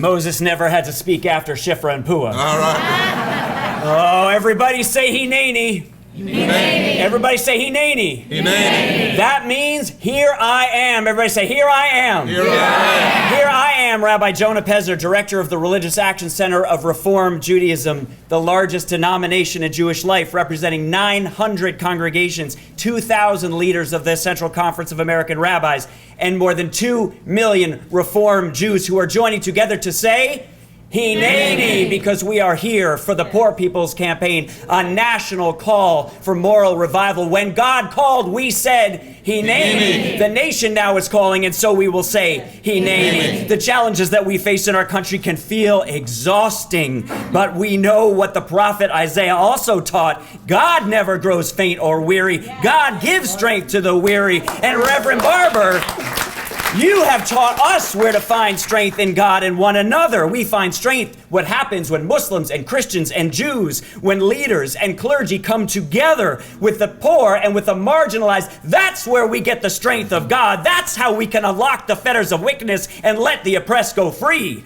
When you called us, the Reformed Jews, to North Carolina, Reverend Barber, what did we say? Hineni. And when you called us to Washington some weeks ago around health care access for all people, what did we say? Hineni. And when we, the Reformed Jews, called you, Reverend Barber, to Boston on Wednesday to talk to 6,000 of us, what did you say? Hineni. He's coming. He's speaking to our whole convention of 6,000 strong, representing those 2 million, where we're going to challenge them. We're going to ask them to be part of the national call for a moral revival. And you know what they're going to say? Hineni. Because it was that Isaiah, when Isaiah preached, Isaiah said, if you do all of this, if you get inspired and you do the work, then shall your light burst through like the dawn. And when you cry out, then God will say, Hineni. Yes, sir.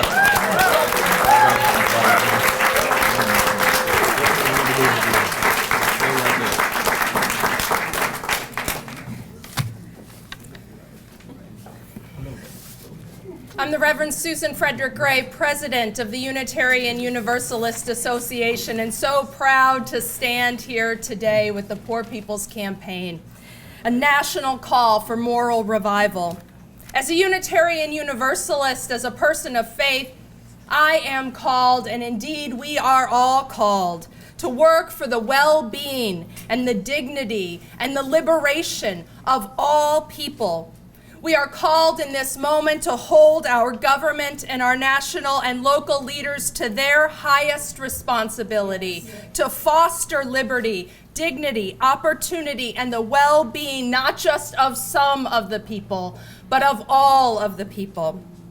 What we are witnessing right in this moment is an all-out violent assault on our nation's poor, on its working families, and what remains of the disappearing middle class. What we are witnessing is an all-out assault on Mother Earth and on the gift of life that sustains us all, the precious resources of this earth. This administration and this Republican-led Congress is systematically trying to provide a massive windfall, financial windfall, for the wealthiest Americans and the largest corporations. And this windfall will be paid on our backs and on the backs of our children and our grandchildren.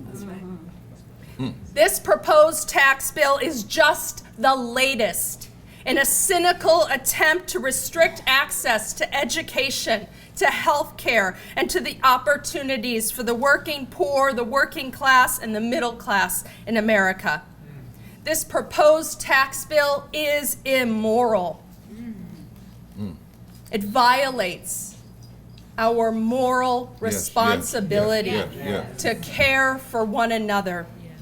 This proposed tax bill is a threat to the economic well-being of this country. It is designed to prop up the walls of greed and the borders of oppression that are killing us all. This proposed bill is a shame. And our leaders should be ashamed. And it is full of lies and distortion, and we must not be afraid nor divided. In this time, we must be led by unconditional love and unarmed truth.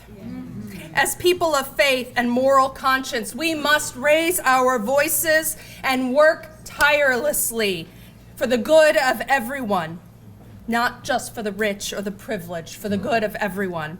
And I am proud, I am so proud to stand with the Poor People's Campaign, a national call for moral revival on behalf of the Unitarian Universalists. Together we will hold our leaders accountable. Together we will create a more just, loving, and hopeful future for the generations who will come after us.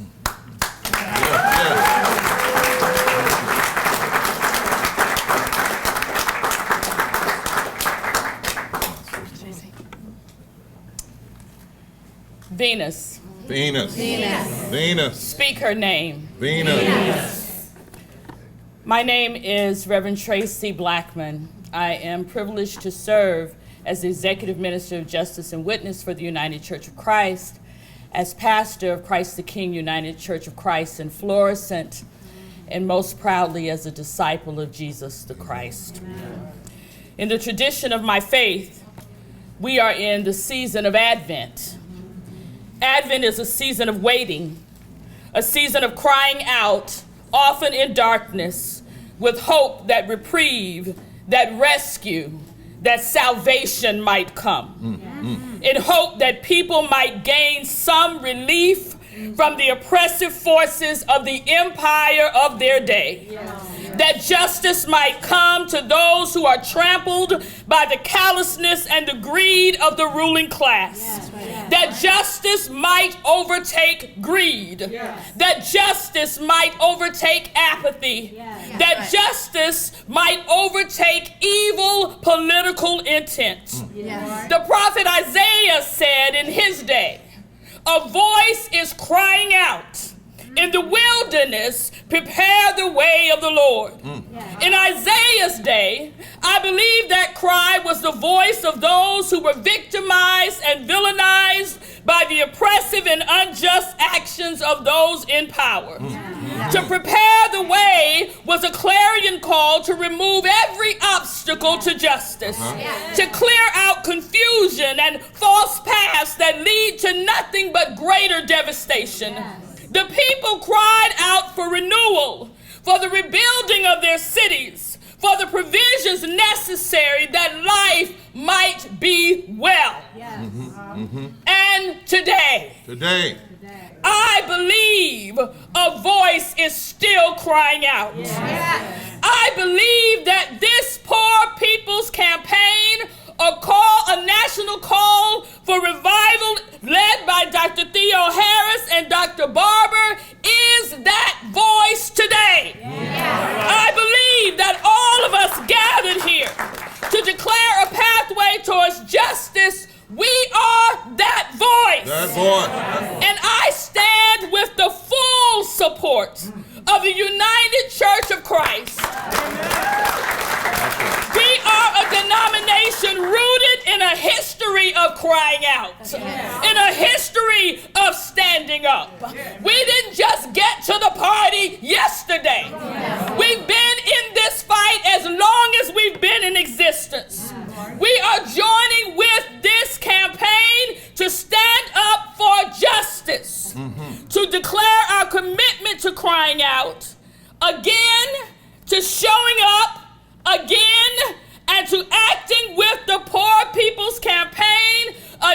national call for moral revival for the people, with the people, all of the people, That's right. until a pathway to justice is made plain. Thank you.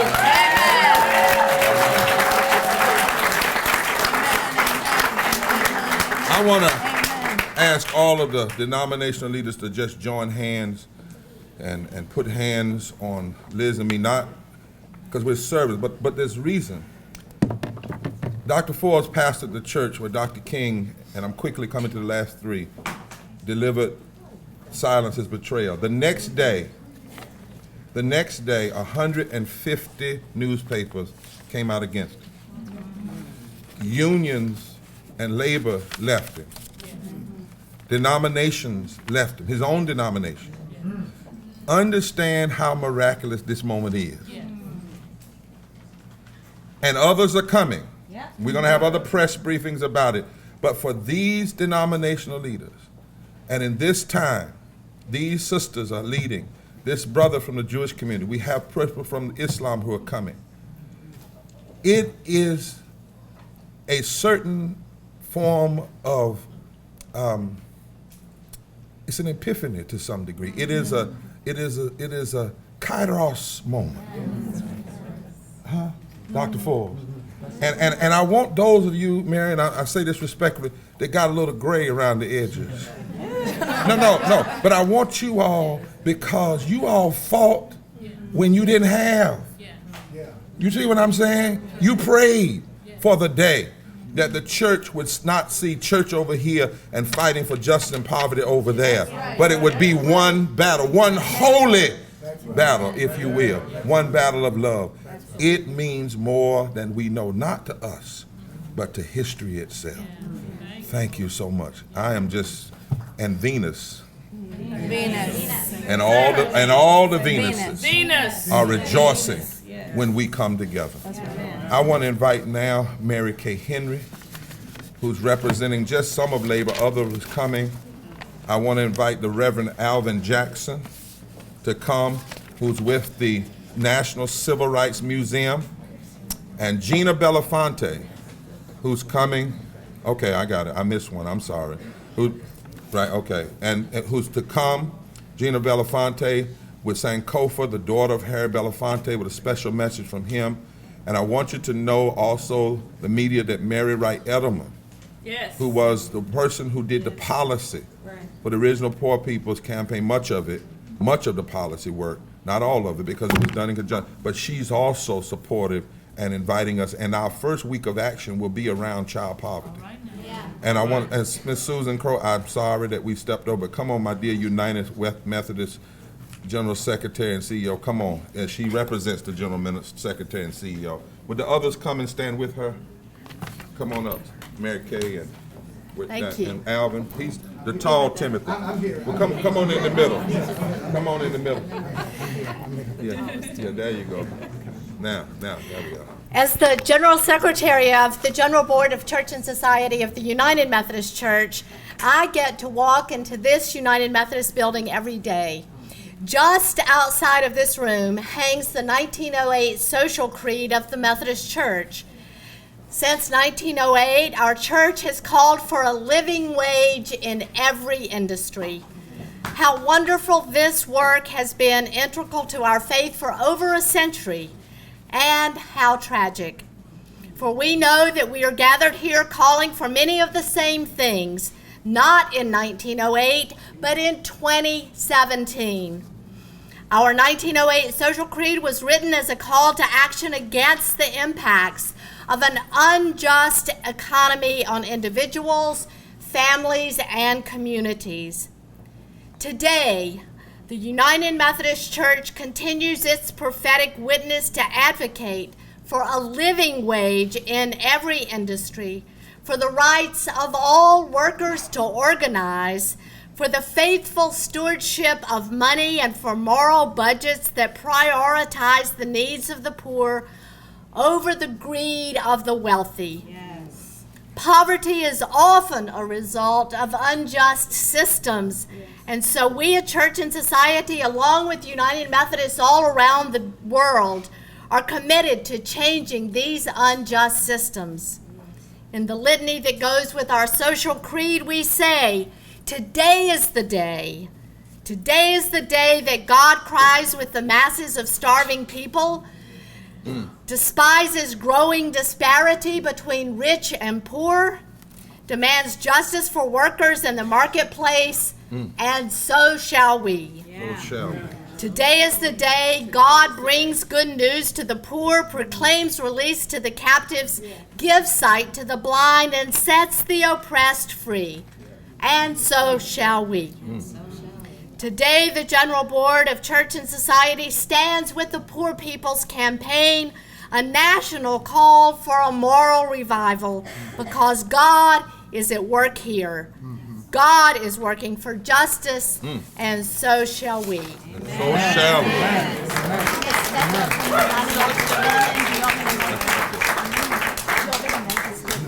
United Methodist Women. I think it's okay. Two or not? I think it's okay. Okay. Yeah, go ahead. Okay. I have another hat.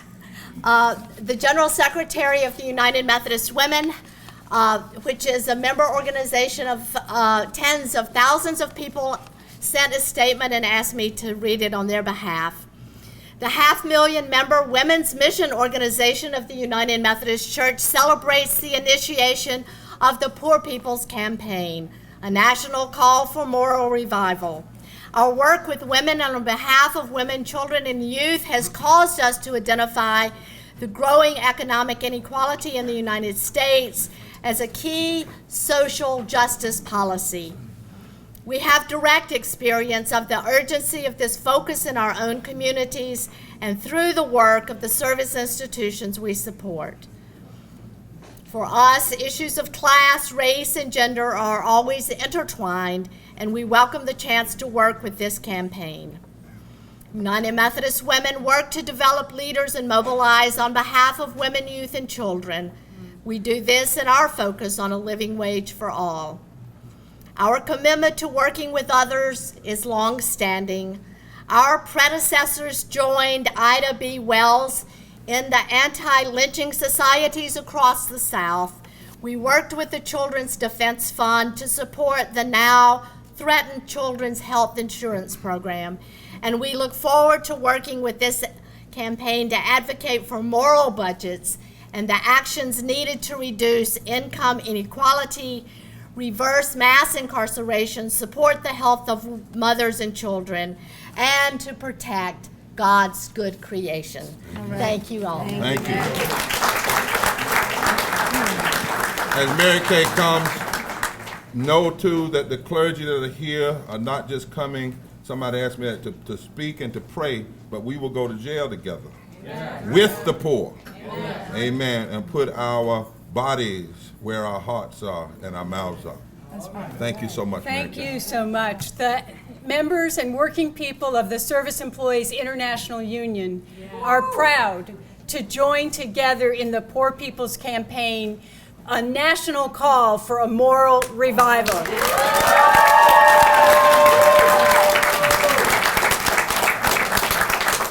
Everyone in this room knows that working people share in the broad concerns that have been expressed by our powerful faith leaders, and that our country is drifting away from the core principles of freedom and justice. We fear that a relentless push to worship profit and share prices at the expense of peoples and families is at the heart of this problem. Poverty wage jobs and a shortage of good, steady work aren't just economic problems that show up on a spreadsheet. Bad jobs tear at the moral fiber of families and the social fabric of our communities. When people cannot count on a secure economic future, fear and mistrust take hold. People turn against their neighbors. Our country divides into separate and unequal pieces instead of one strong democracy. The forces of hate that seek to divide us by race and faith are rooted alongside the forces of greed that seek to dismantle unions and push down wages. We are all still dealing with our nation's legacy of slavery and the systemic racism that is deeply linked to poverty in America. My God. The way Reverend Barber is linking poverty and race speaks to the heart of our members and the leaders of the Fight for 15. We know this experience in our own lives. We cannot win economic justice until we win racial justice in America.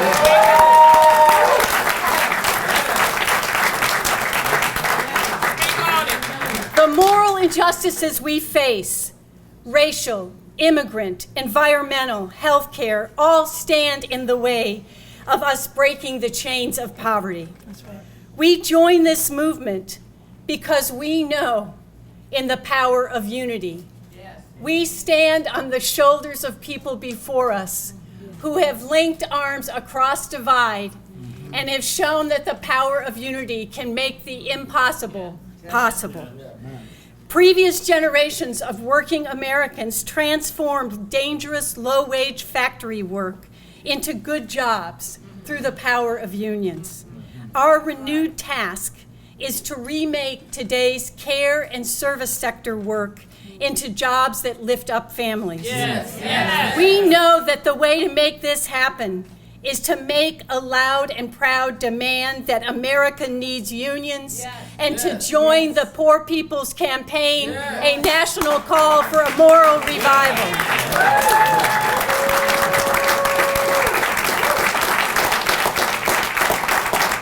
I want to thank you for leading this movement. I want to thank the Fight for 15 leaders for lifting us.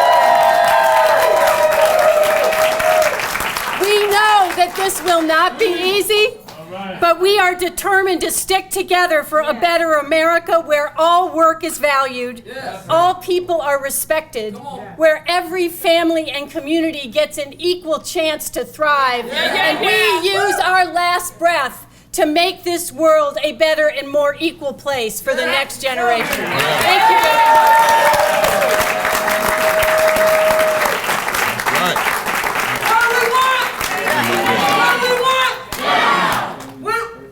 What do we want?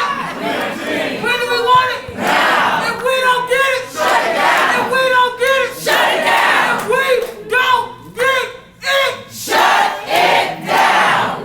And I want to say something. I want to say something to the Fight for 15. Yes, sir. In deep love. Yes, we want 15, but we want more than 15. Because this movement is going to say that by now the minimum wage ought to be $20 an hour.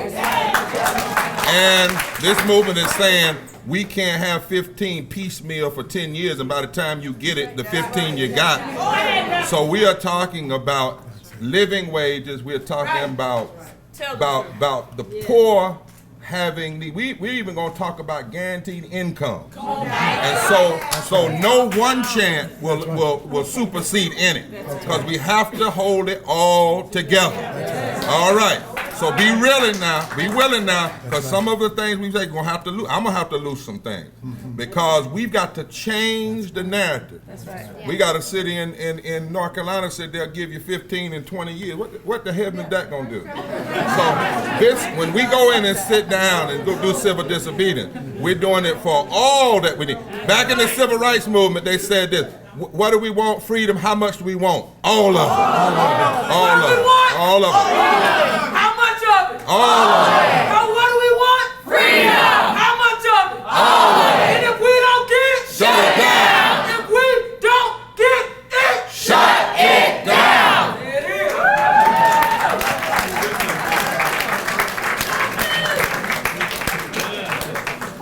I'm Alvin O'Neill Jackson with the National Civil Rights Museum in Memphis and chair of the MLK 50 National Clergy Leadership Team, standing here today in support of the new Poor People's Campaign, a national call for moral revival.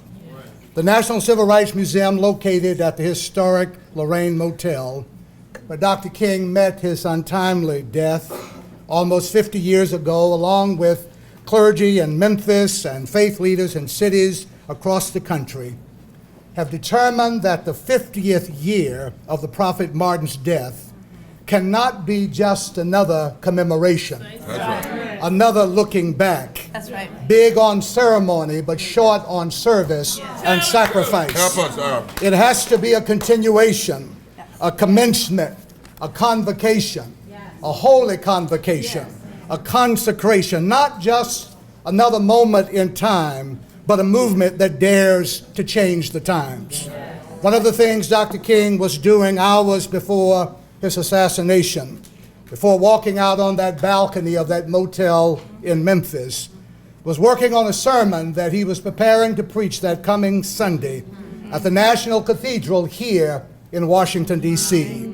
The sermon was titled, "Why America May Go to Hell," using the parable from the Gospel of Luke about the man who went to hell because he didn't see the poor.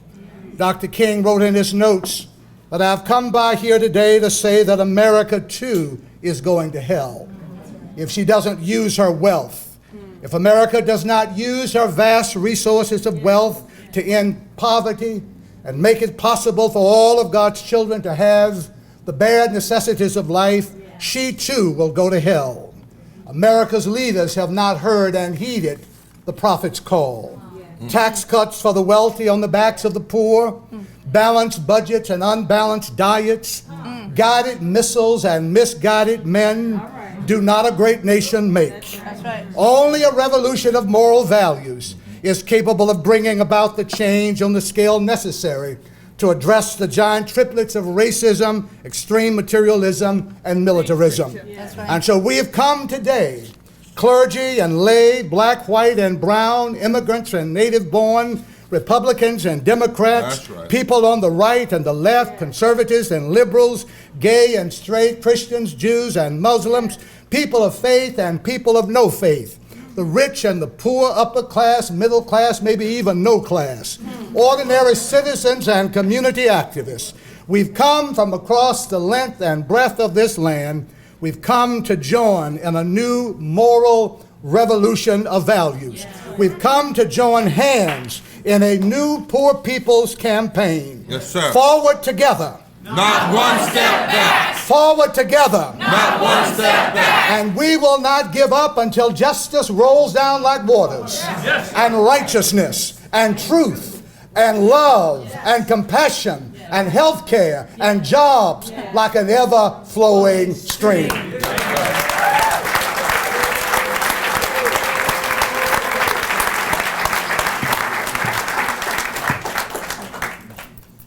I feel the Spirit in this moment, I do. I call on the ancestors and those who have come before us to grace us and bless us in this moment and give honor to the indigenous land we stand on. I am humbled to be called to this moment and this movement, a Poor People's Campaign, a national call for a moral revival. My name is Gina Belafonte.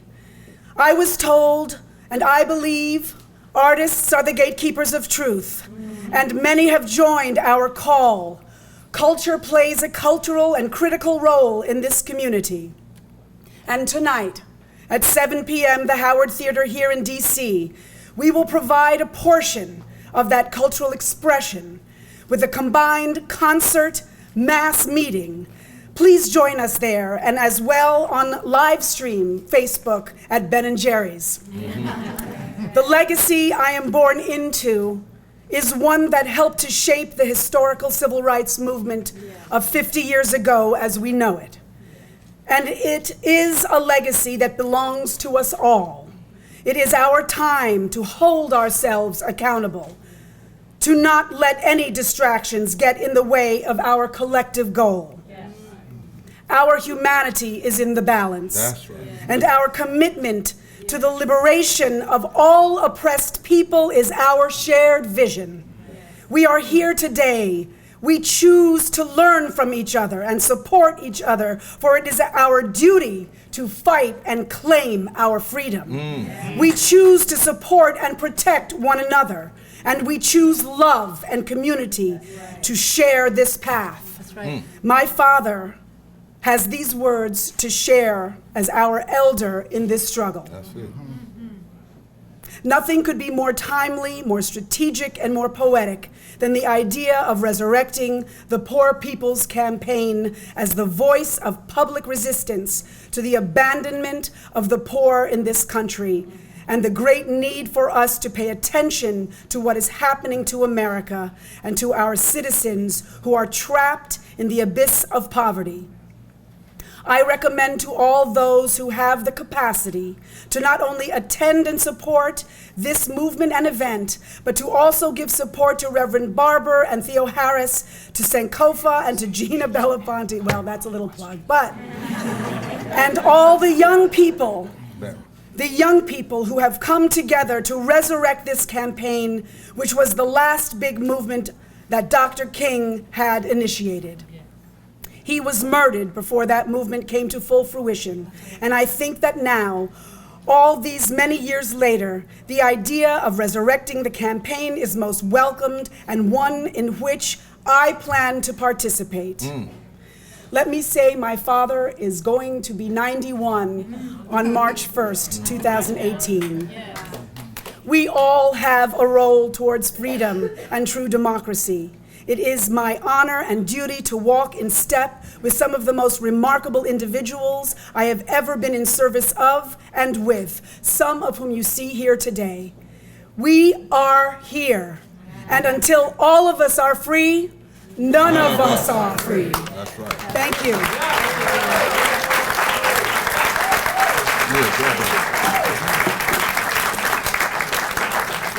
Sister Belafonte is helping to bring artists from the east, from the west, from the south, and the north. We had time, I turn each way to their spirits. But it is powerful. And these are artists who are not saying, we want to just come and perform. We want to come and join the nonviolence, civil disobedience. We want to join the direct action. And I want us to give a tremendous hand to her father's legacy and to her continuing that legacy. Amen. Now Liz is not talking, not because I'm taking over, because she's been battling laryngitis, and we want her to hold her voice for some things that have to happen. I need Yara and Cheryl to come behind me, and I need them to be prepared to do something about this army rising. I don't want you to worry about anything but using the power of your voices in a moment. Where's Yara Allen? Theomusicologist, and Reverend Cheryl Uzzell.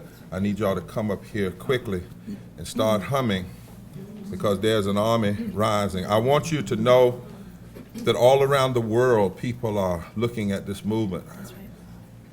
People in this movement have been to the Vatican several times. I was invited last week, along with Mary Kay Hendry, 300 other world leaders, by Pope Francis to respond. And the Pope has said that the concentration of income in the hands of a few has become a conspicuous trend in the global economy. People are being discarded, and the people discarded by our economies hardly interrupt the naive optimism of the trickle-down theory. Poverty grows alongside developments in technology that could reduce poverty, and yet we see personal isolation and anonymity are far too commonplace amidst the plethora of social networks and communication. Misery has become the norm. And he makes it clear that poverty is a human development, not a divine necessity. Poverty is a scandal, and the Pope clearly connects that to racism and ecological devastation. Those leaders from around the world, people are standing up all over the world. Last week, I had the privilege of being one of 15 people, along with Mary Kay and others, to respond to the Pope's encyclical. And we would have met with him except for the bombing of the mosque and also his trip over to Myanmar. I want to say something else, but it's always Myanmar. It's my southern tongue. Burma, that's what I want to say, Burma, formerly Burma. But it is something happening. There's something rising, Cheryl. There's something rising, y'all. Now, we had to make a decision a minute ago, and it's a movement decision. When we were in North Carolina, and I talked to Liz about this, there are several things we didn't allow and we won't allow any politicians to speak from the platform of this movement, Democrat or Republican, because the platform has to be built for the people. Yes. The people who impact people, not just anybody, the impacted people, and the moral and clergy leaders and advocates, but mainly the impact the Venuses. That's right. My daughter, who worries every day when they talk about repealing the legislation that says the insurance company can't cut you off if you have a pre-existing condition or deny you. And she wrestled that. We have to, people's names. That's why you saw all of those testimonies. That's right. So today is our first direct action. We're not doing civil disobedience necessarily today, but we're going and ask Senate Leader McConnell to meet with the steering committee and the testifiers and the clergy, the denominational, we're talking about denominational leaders who represent millions of people. We heard no answer. We heard no answer. Then, a moment ago, we received a note that Senate Minority Leader Schumer was offering us a possible meeting with McConnell and himself, a couple of people, but we would have to only bring 4. We're not going to start this wrong.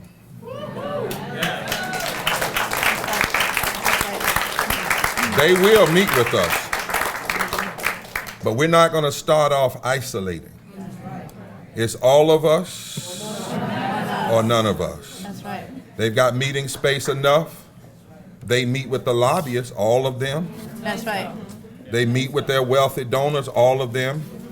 And we made a decision, the leadership. And I know tactically some people say, well, just go in. No. If poor people are not welcome, I'm not welcome.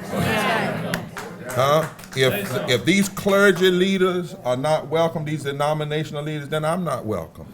I would rather stay clear and build a movement that will open the door to all of us than to go through a door and then people will use the excuse that they met with us.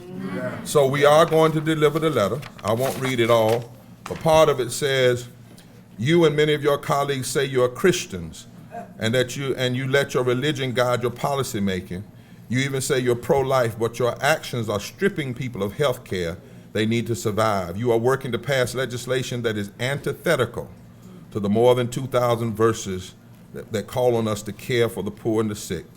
It goes on to say, you assert that this tax scheme, and that's what we wanted to deal with today, will grow the economy, thus helping everyone, but no independent analysis agrees.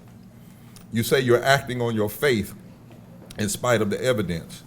And then we say this, you do not have to move forward with this legislative violence. That's right. No opinion poll says that the American people are with you, and even if they were, the American people were once with segregation too. And slavery. And anti-women having the right to vote. There's some things that you don't judge an anti-Native American. You don't judge by polls, you judge by principle. The scripture and the Constitution itself condemn what you're doing, because this tax proposal is not going to provide justice for all. That's right. It is an attack on the most vulnerable. That tax bill is racist. Yes. Because it's going to hurt disparately people of color, black people. It is a class-based bill that hurts the poor and working poor the most. It's dangerous to the economy, environment. It is war on the poor. That's right. It is more financing for war machinery. And budgets are moral documents. And by every look at this budget and this tax reform, it is immoral. Immoral. So what we're going to do, they say, and we're going to pin to where the lawyers at. You are going to have to get to work challenging. Now, they say, this is what they say. You can go into the Capitol. You can get cleared, right, for everything. But then you can only go to the escalator. Then in order to go up the escalator, Jenny, you got to get one person for 15. I'm telling the lawyers, I'm laying out a case now. They say now the Constitution doesn't say that. First Amendment says you have a right to assemble.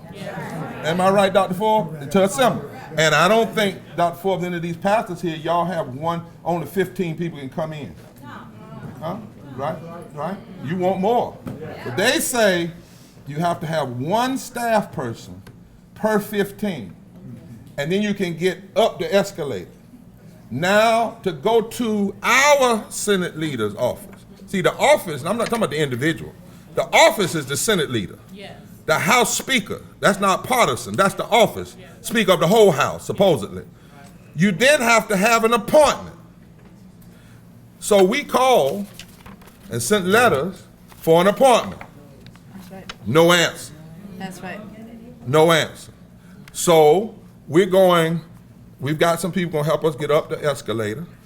We're going to ask to go in today. And we're going to do direct. If they say no, we're going to pray today. That's right. And then every first Monday from now till May, we're going to keep coming back. All right. Every Monday. But after Mother's Day. That's right. After the Mother's Day in May, then we will not be coming and leaving. That's right. We got a right to stay in our house. That's right. We got a right to dramatize this scandal, this racism, and this poverty.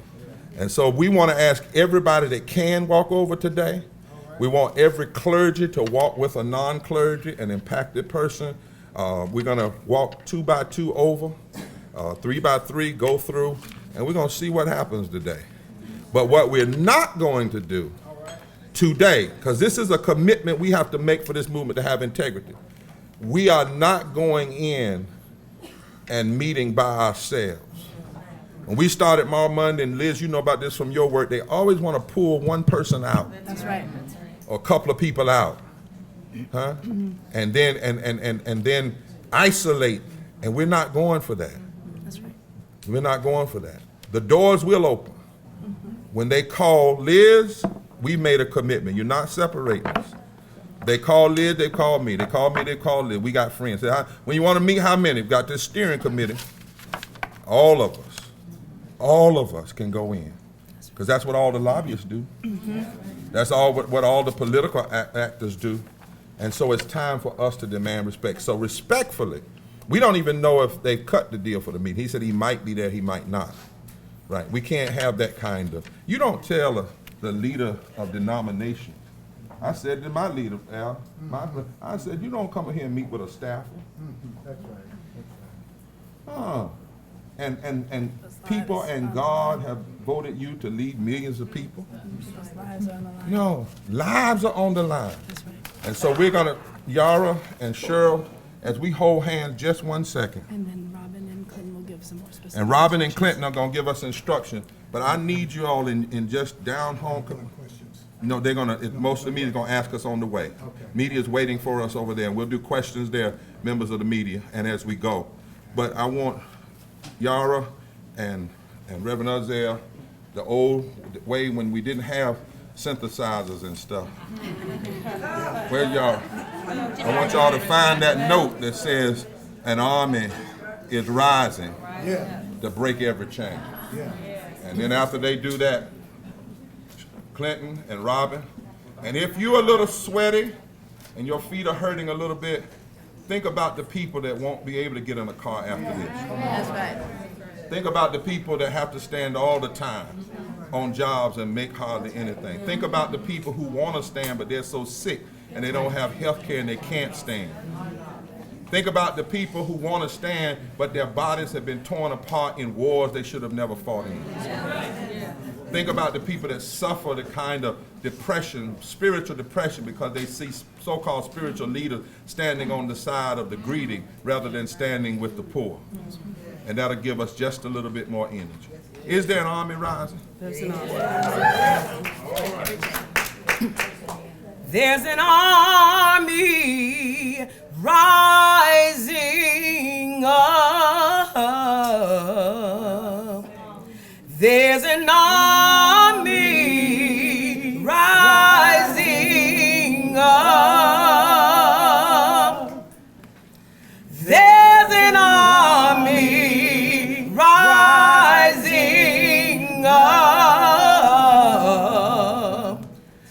break every chain, break every chain, break every chain. To break every chain, break every chain, break every chain. There's an army rising up. There's an army rising up. There's an army rising up to break every chain, break every chain, break every chain, to break every chain, break every chain, break every chain, break every chain. One more time, one more time. There's an army rising up. There's an army rising up. There's an army, and it's rising up. So what you should know, because you should always know, you should never just follow anybody doing something you don't know what's going on, is we asked them for rooms to do the press conference in here. We went through the proper channels. They said they couldn't find a room. I'm just saying, in this great big building, they couldn't find a room. So what we did over there, we had planned to do here. So that's why today we wouldn't allow folk to separate us out, because we wanted a room in here in the first place, in this building where they could have come in to meet with us. So there'll be a time when a delegation may have to go, but today we're going, as I said, but y'all need to know that, because I don't, want people to, well, why is this, why? We literally wanted to be here today. Now we will not do anything today because this is direct action, but not nonviolent civil disobedience. There'll come a time for that, and we'll escalate to that when necessary. So where are we going, Clinton?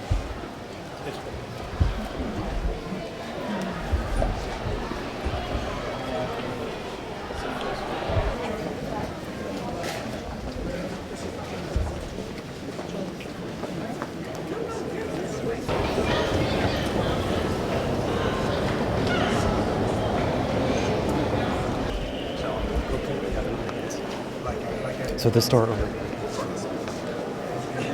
Which door is it? Circle around, take the long way.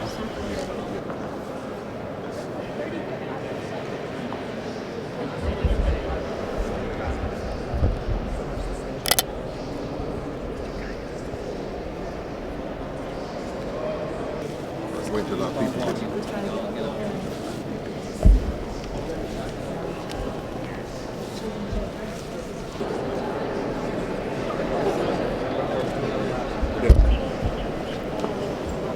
How you doing, sir? I want to know if we can deliver this letter to Senate Leader McConnell. We asked for an appointment, and they refused to give us an appointment. Unfortunately, this area is restricted to authorized persons, so absent an appointment, I can't let you go any further. So even with clergy, any clergy impacted people, we can't do it? That's correct.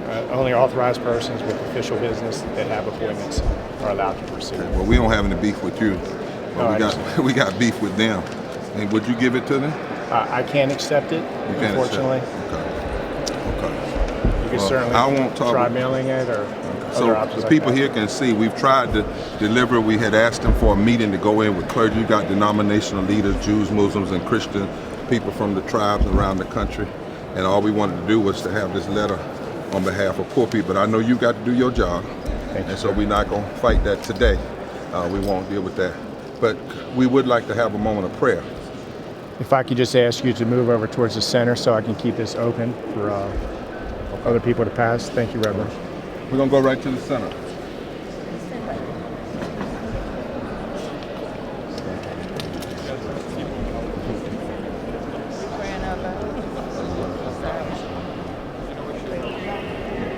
tell them move kind of to the center and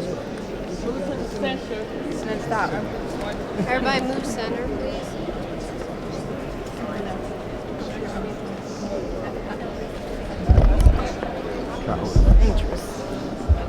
You're so dangerous.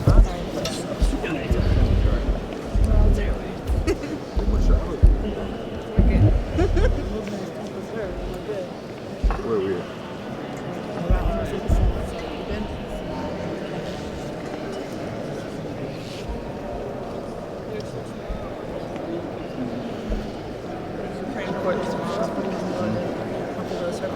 No,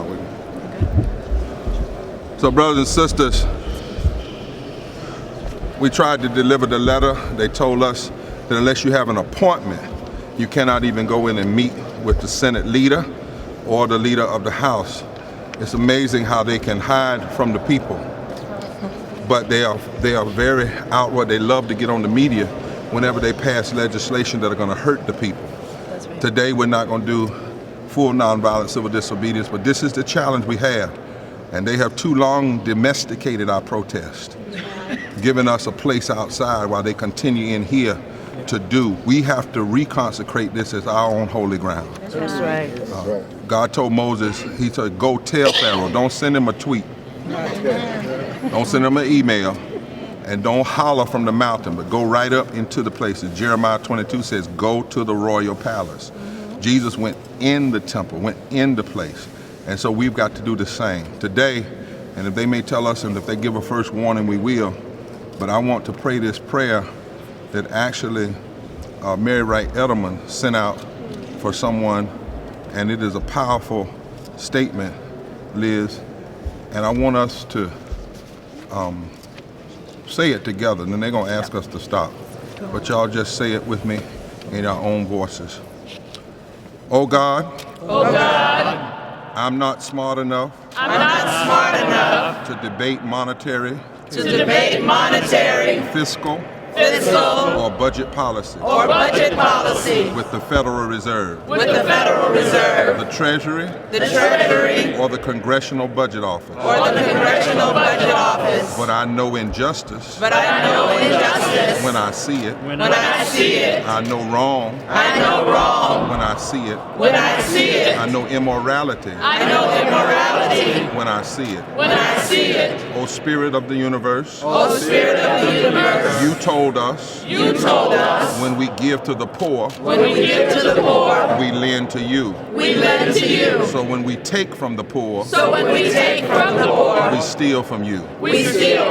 Systemic racism. Is taking from the poor. And stealing from you. Systemic poverty. Is taking from the poor. And stealing from you. Ecological devastation. Is stealing from the poor. And taking from you. War economy. Militarism. Is stealing from the poor. And stealing from you. An immoral narrative. That says nothing. About racism. About poverty and war. It's taken from the poor. Stealing from you. And stealing from you. Help us. To stand up. Courageously. Without ceasing. Against unjust tax. And budget policy. At every level. Of government. Which increases. Benefits. For those. Who have too much. And decreases.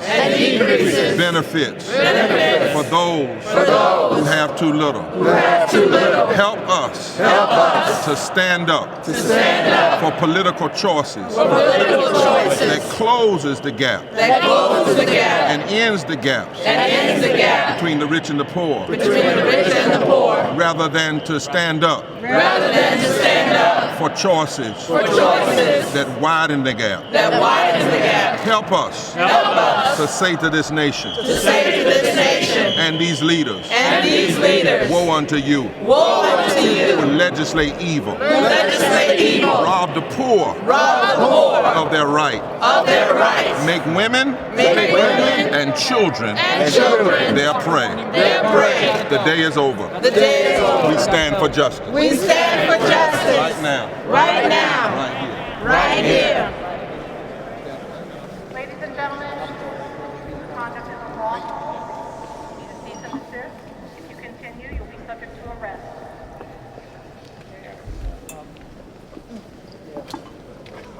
We who believe in freedom. Conduct is unlawful. You need to cease and desist. If you continue, you will be subject to arrest.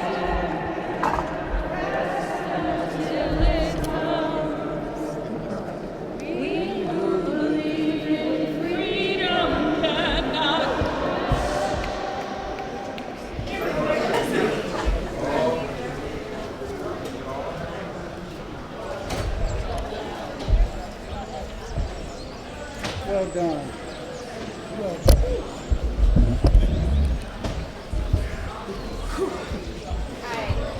Did we all make it? Over on the grass.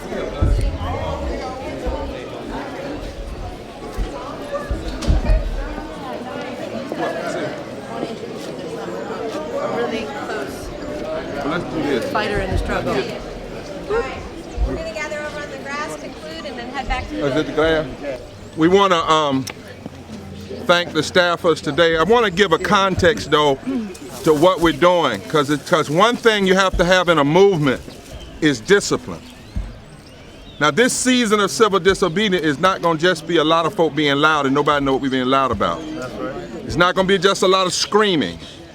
It's not going to be playing. It's not going to be where people think we're having a party. Every week we'll have a disciplined message, and everybody has to be trained. And we will say to folk, if you can't maintain discipline, you can't come. Because no one person is bigger than the movement. We don't, it's not how loud you can be. People say, when you do civil disobedience, you're talking to the cameras. You want me as a people to understand what you're doing. So today, for those who know, you have to meet 6 steps before you can engage in civil disobedience. And one of those steps is you have to try to meet and negotiate with your adversary and believe in that possibility to change. So nobody stopped us from doing anything today.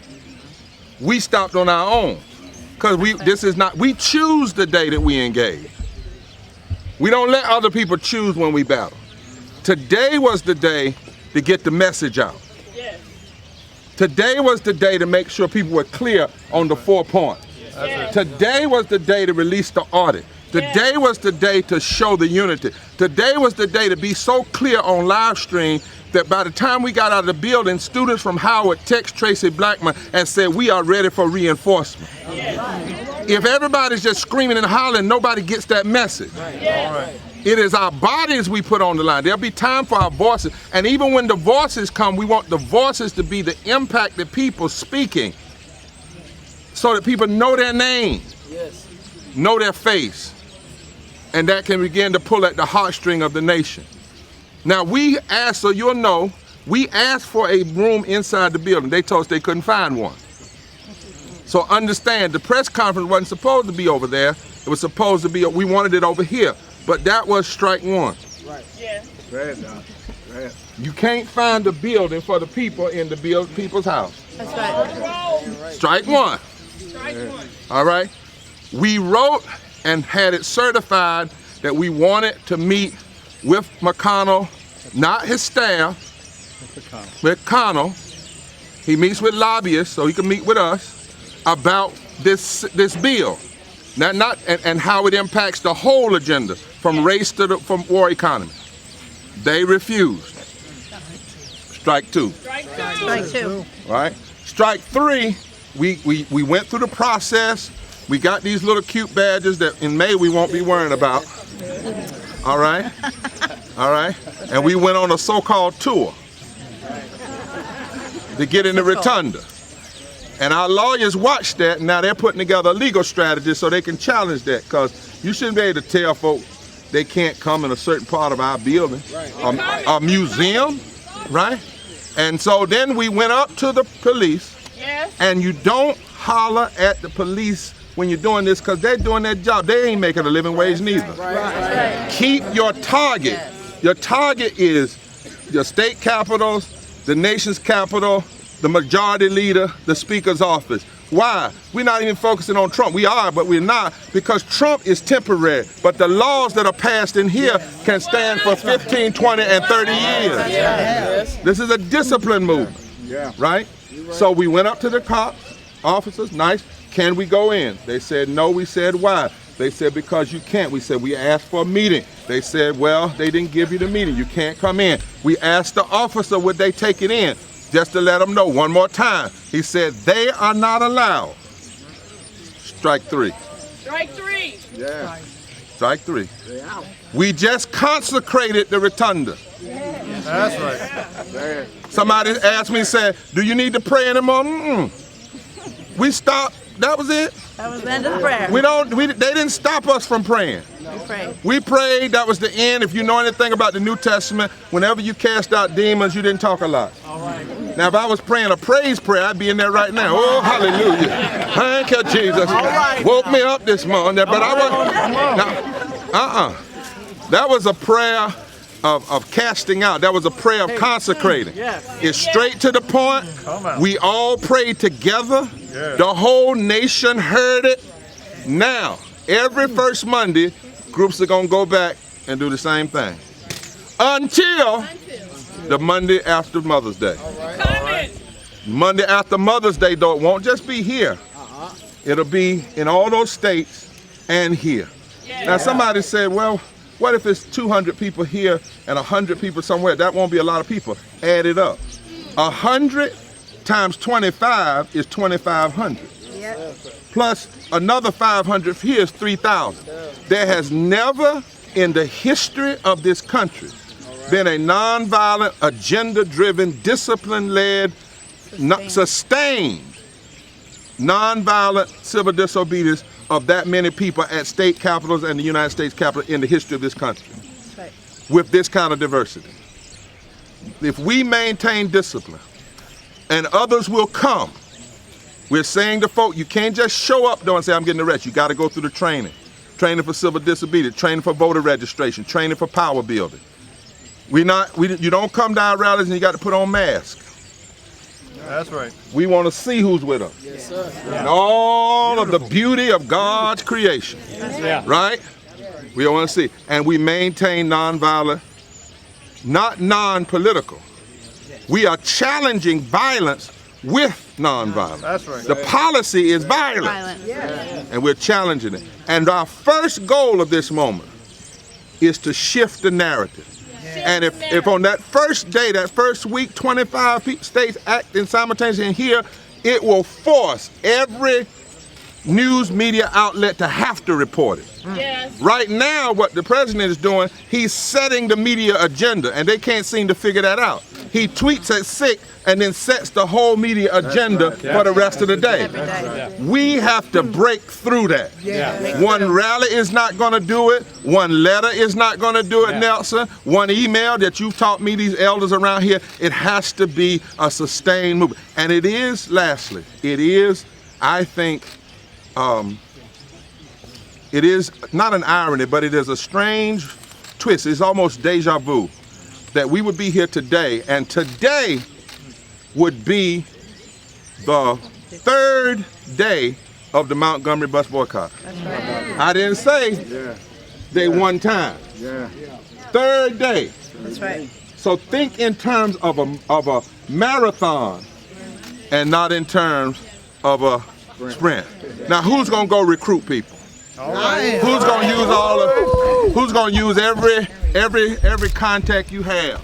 Get them to our organizing groups and groups in the state. Who's coming to Howard tonight?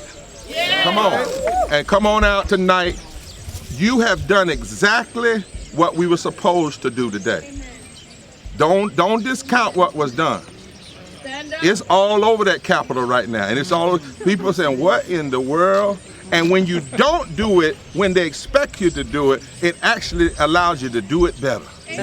We determine our own time. That's right. Amen. Lastly, I would say this: it's like Jesus, and I'm kind of what do they call it when you channeling Liz is a New Testament scholar.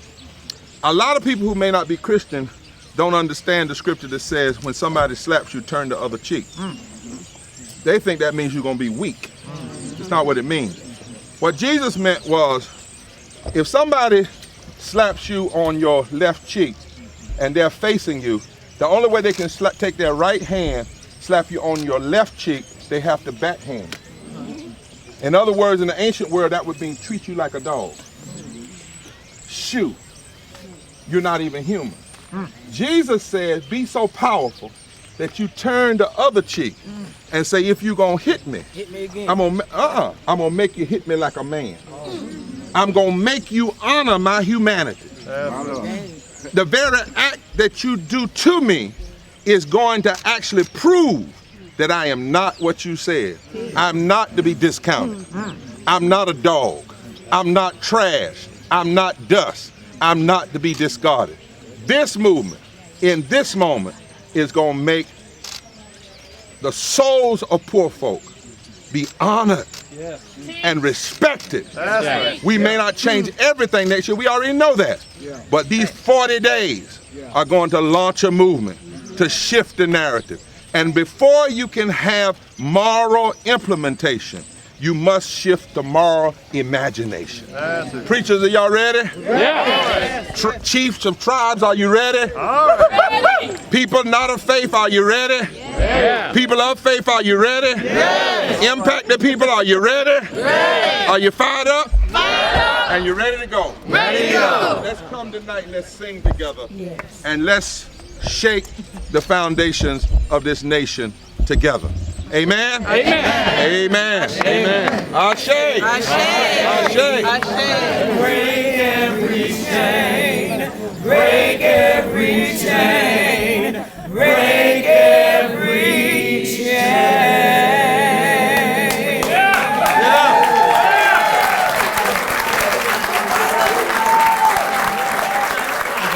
Amen.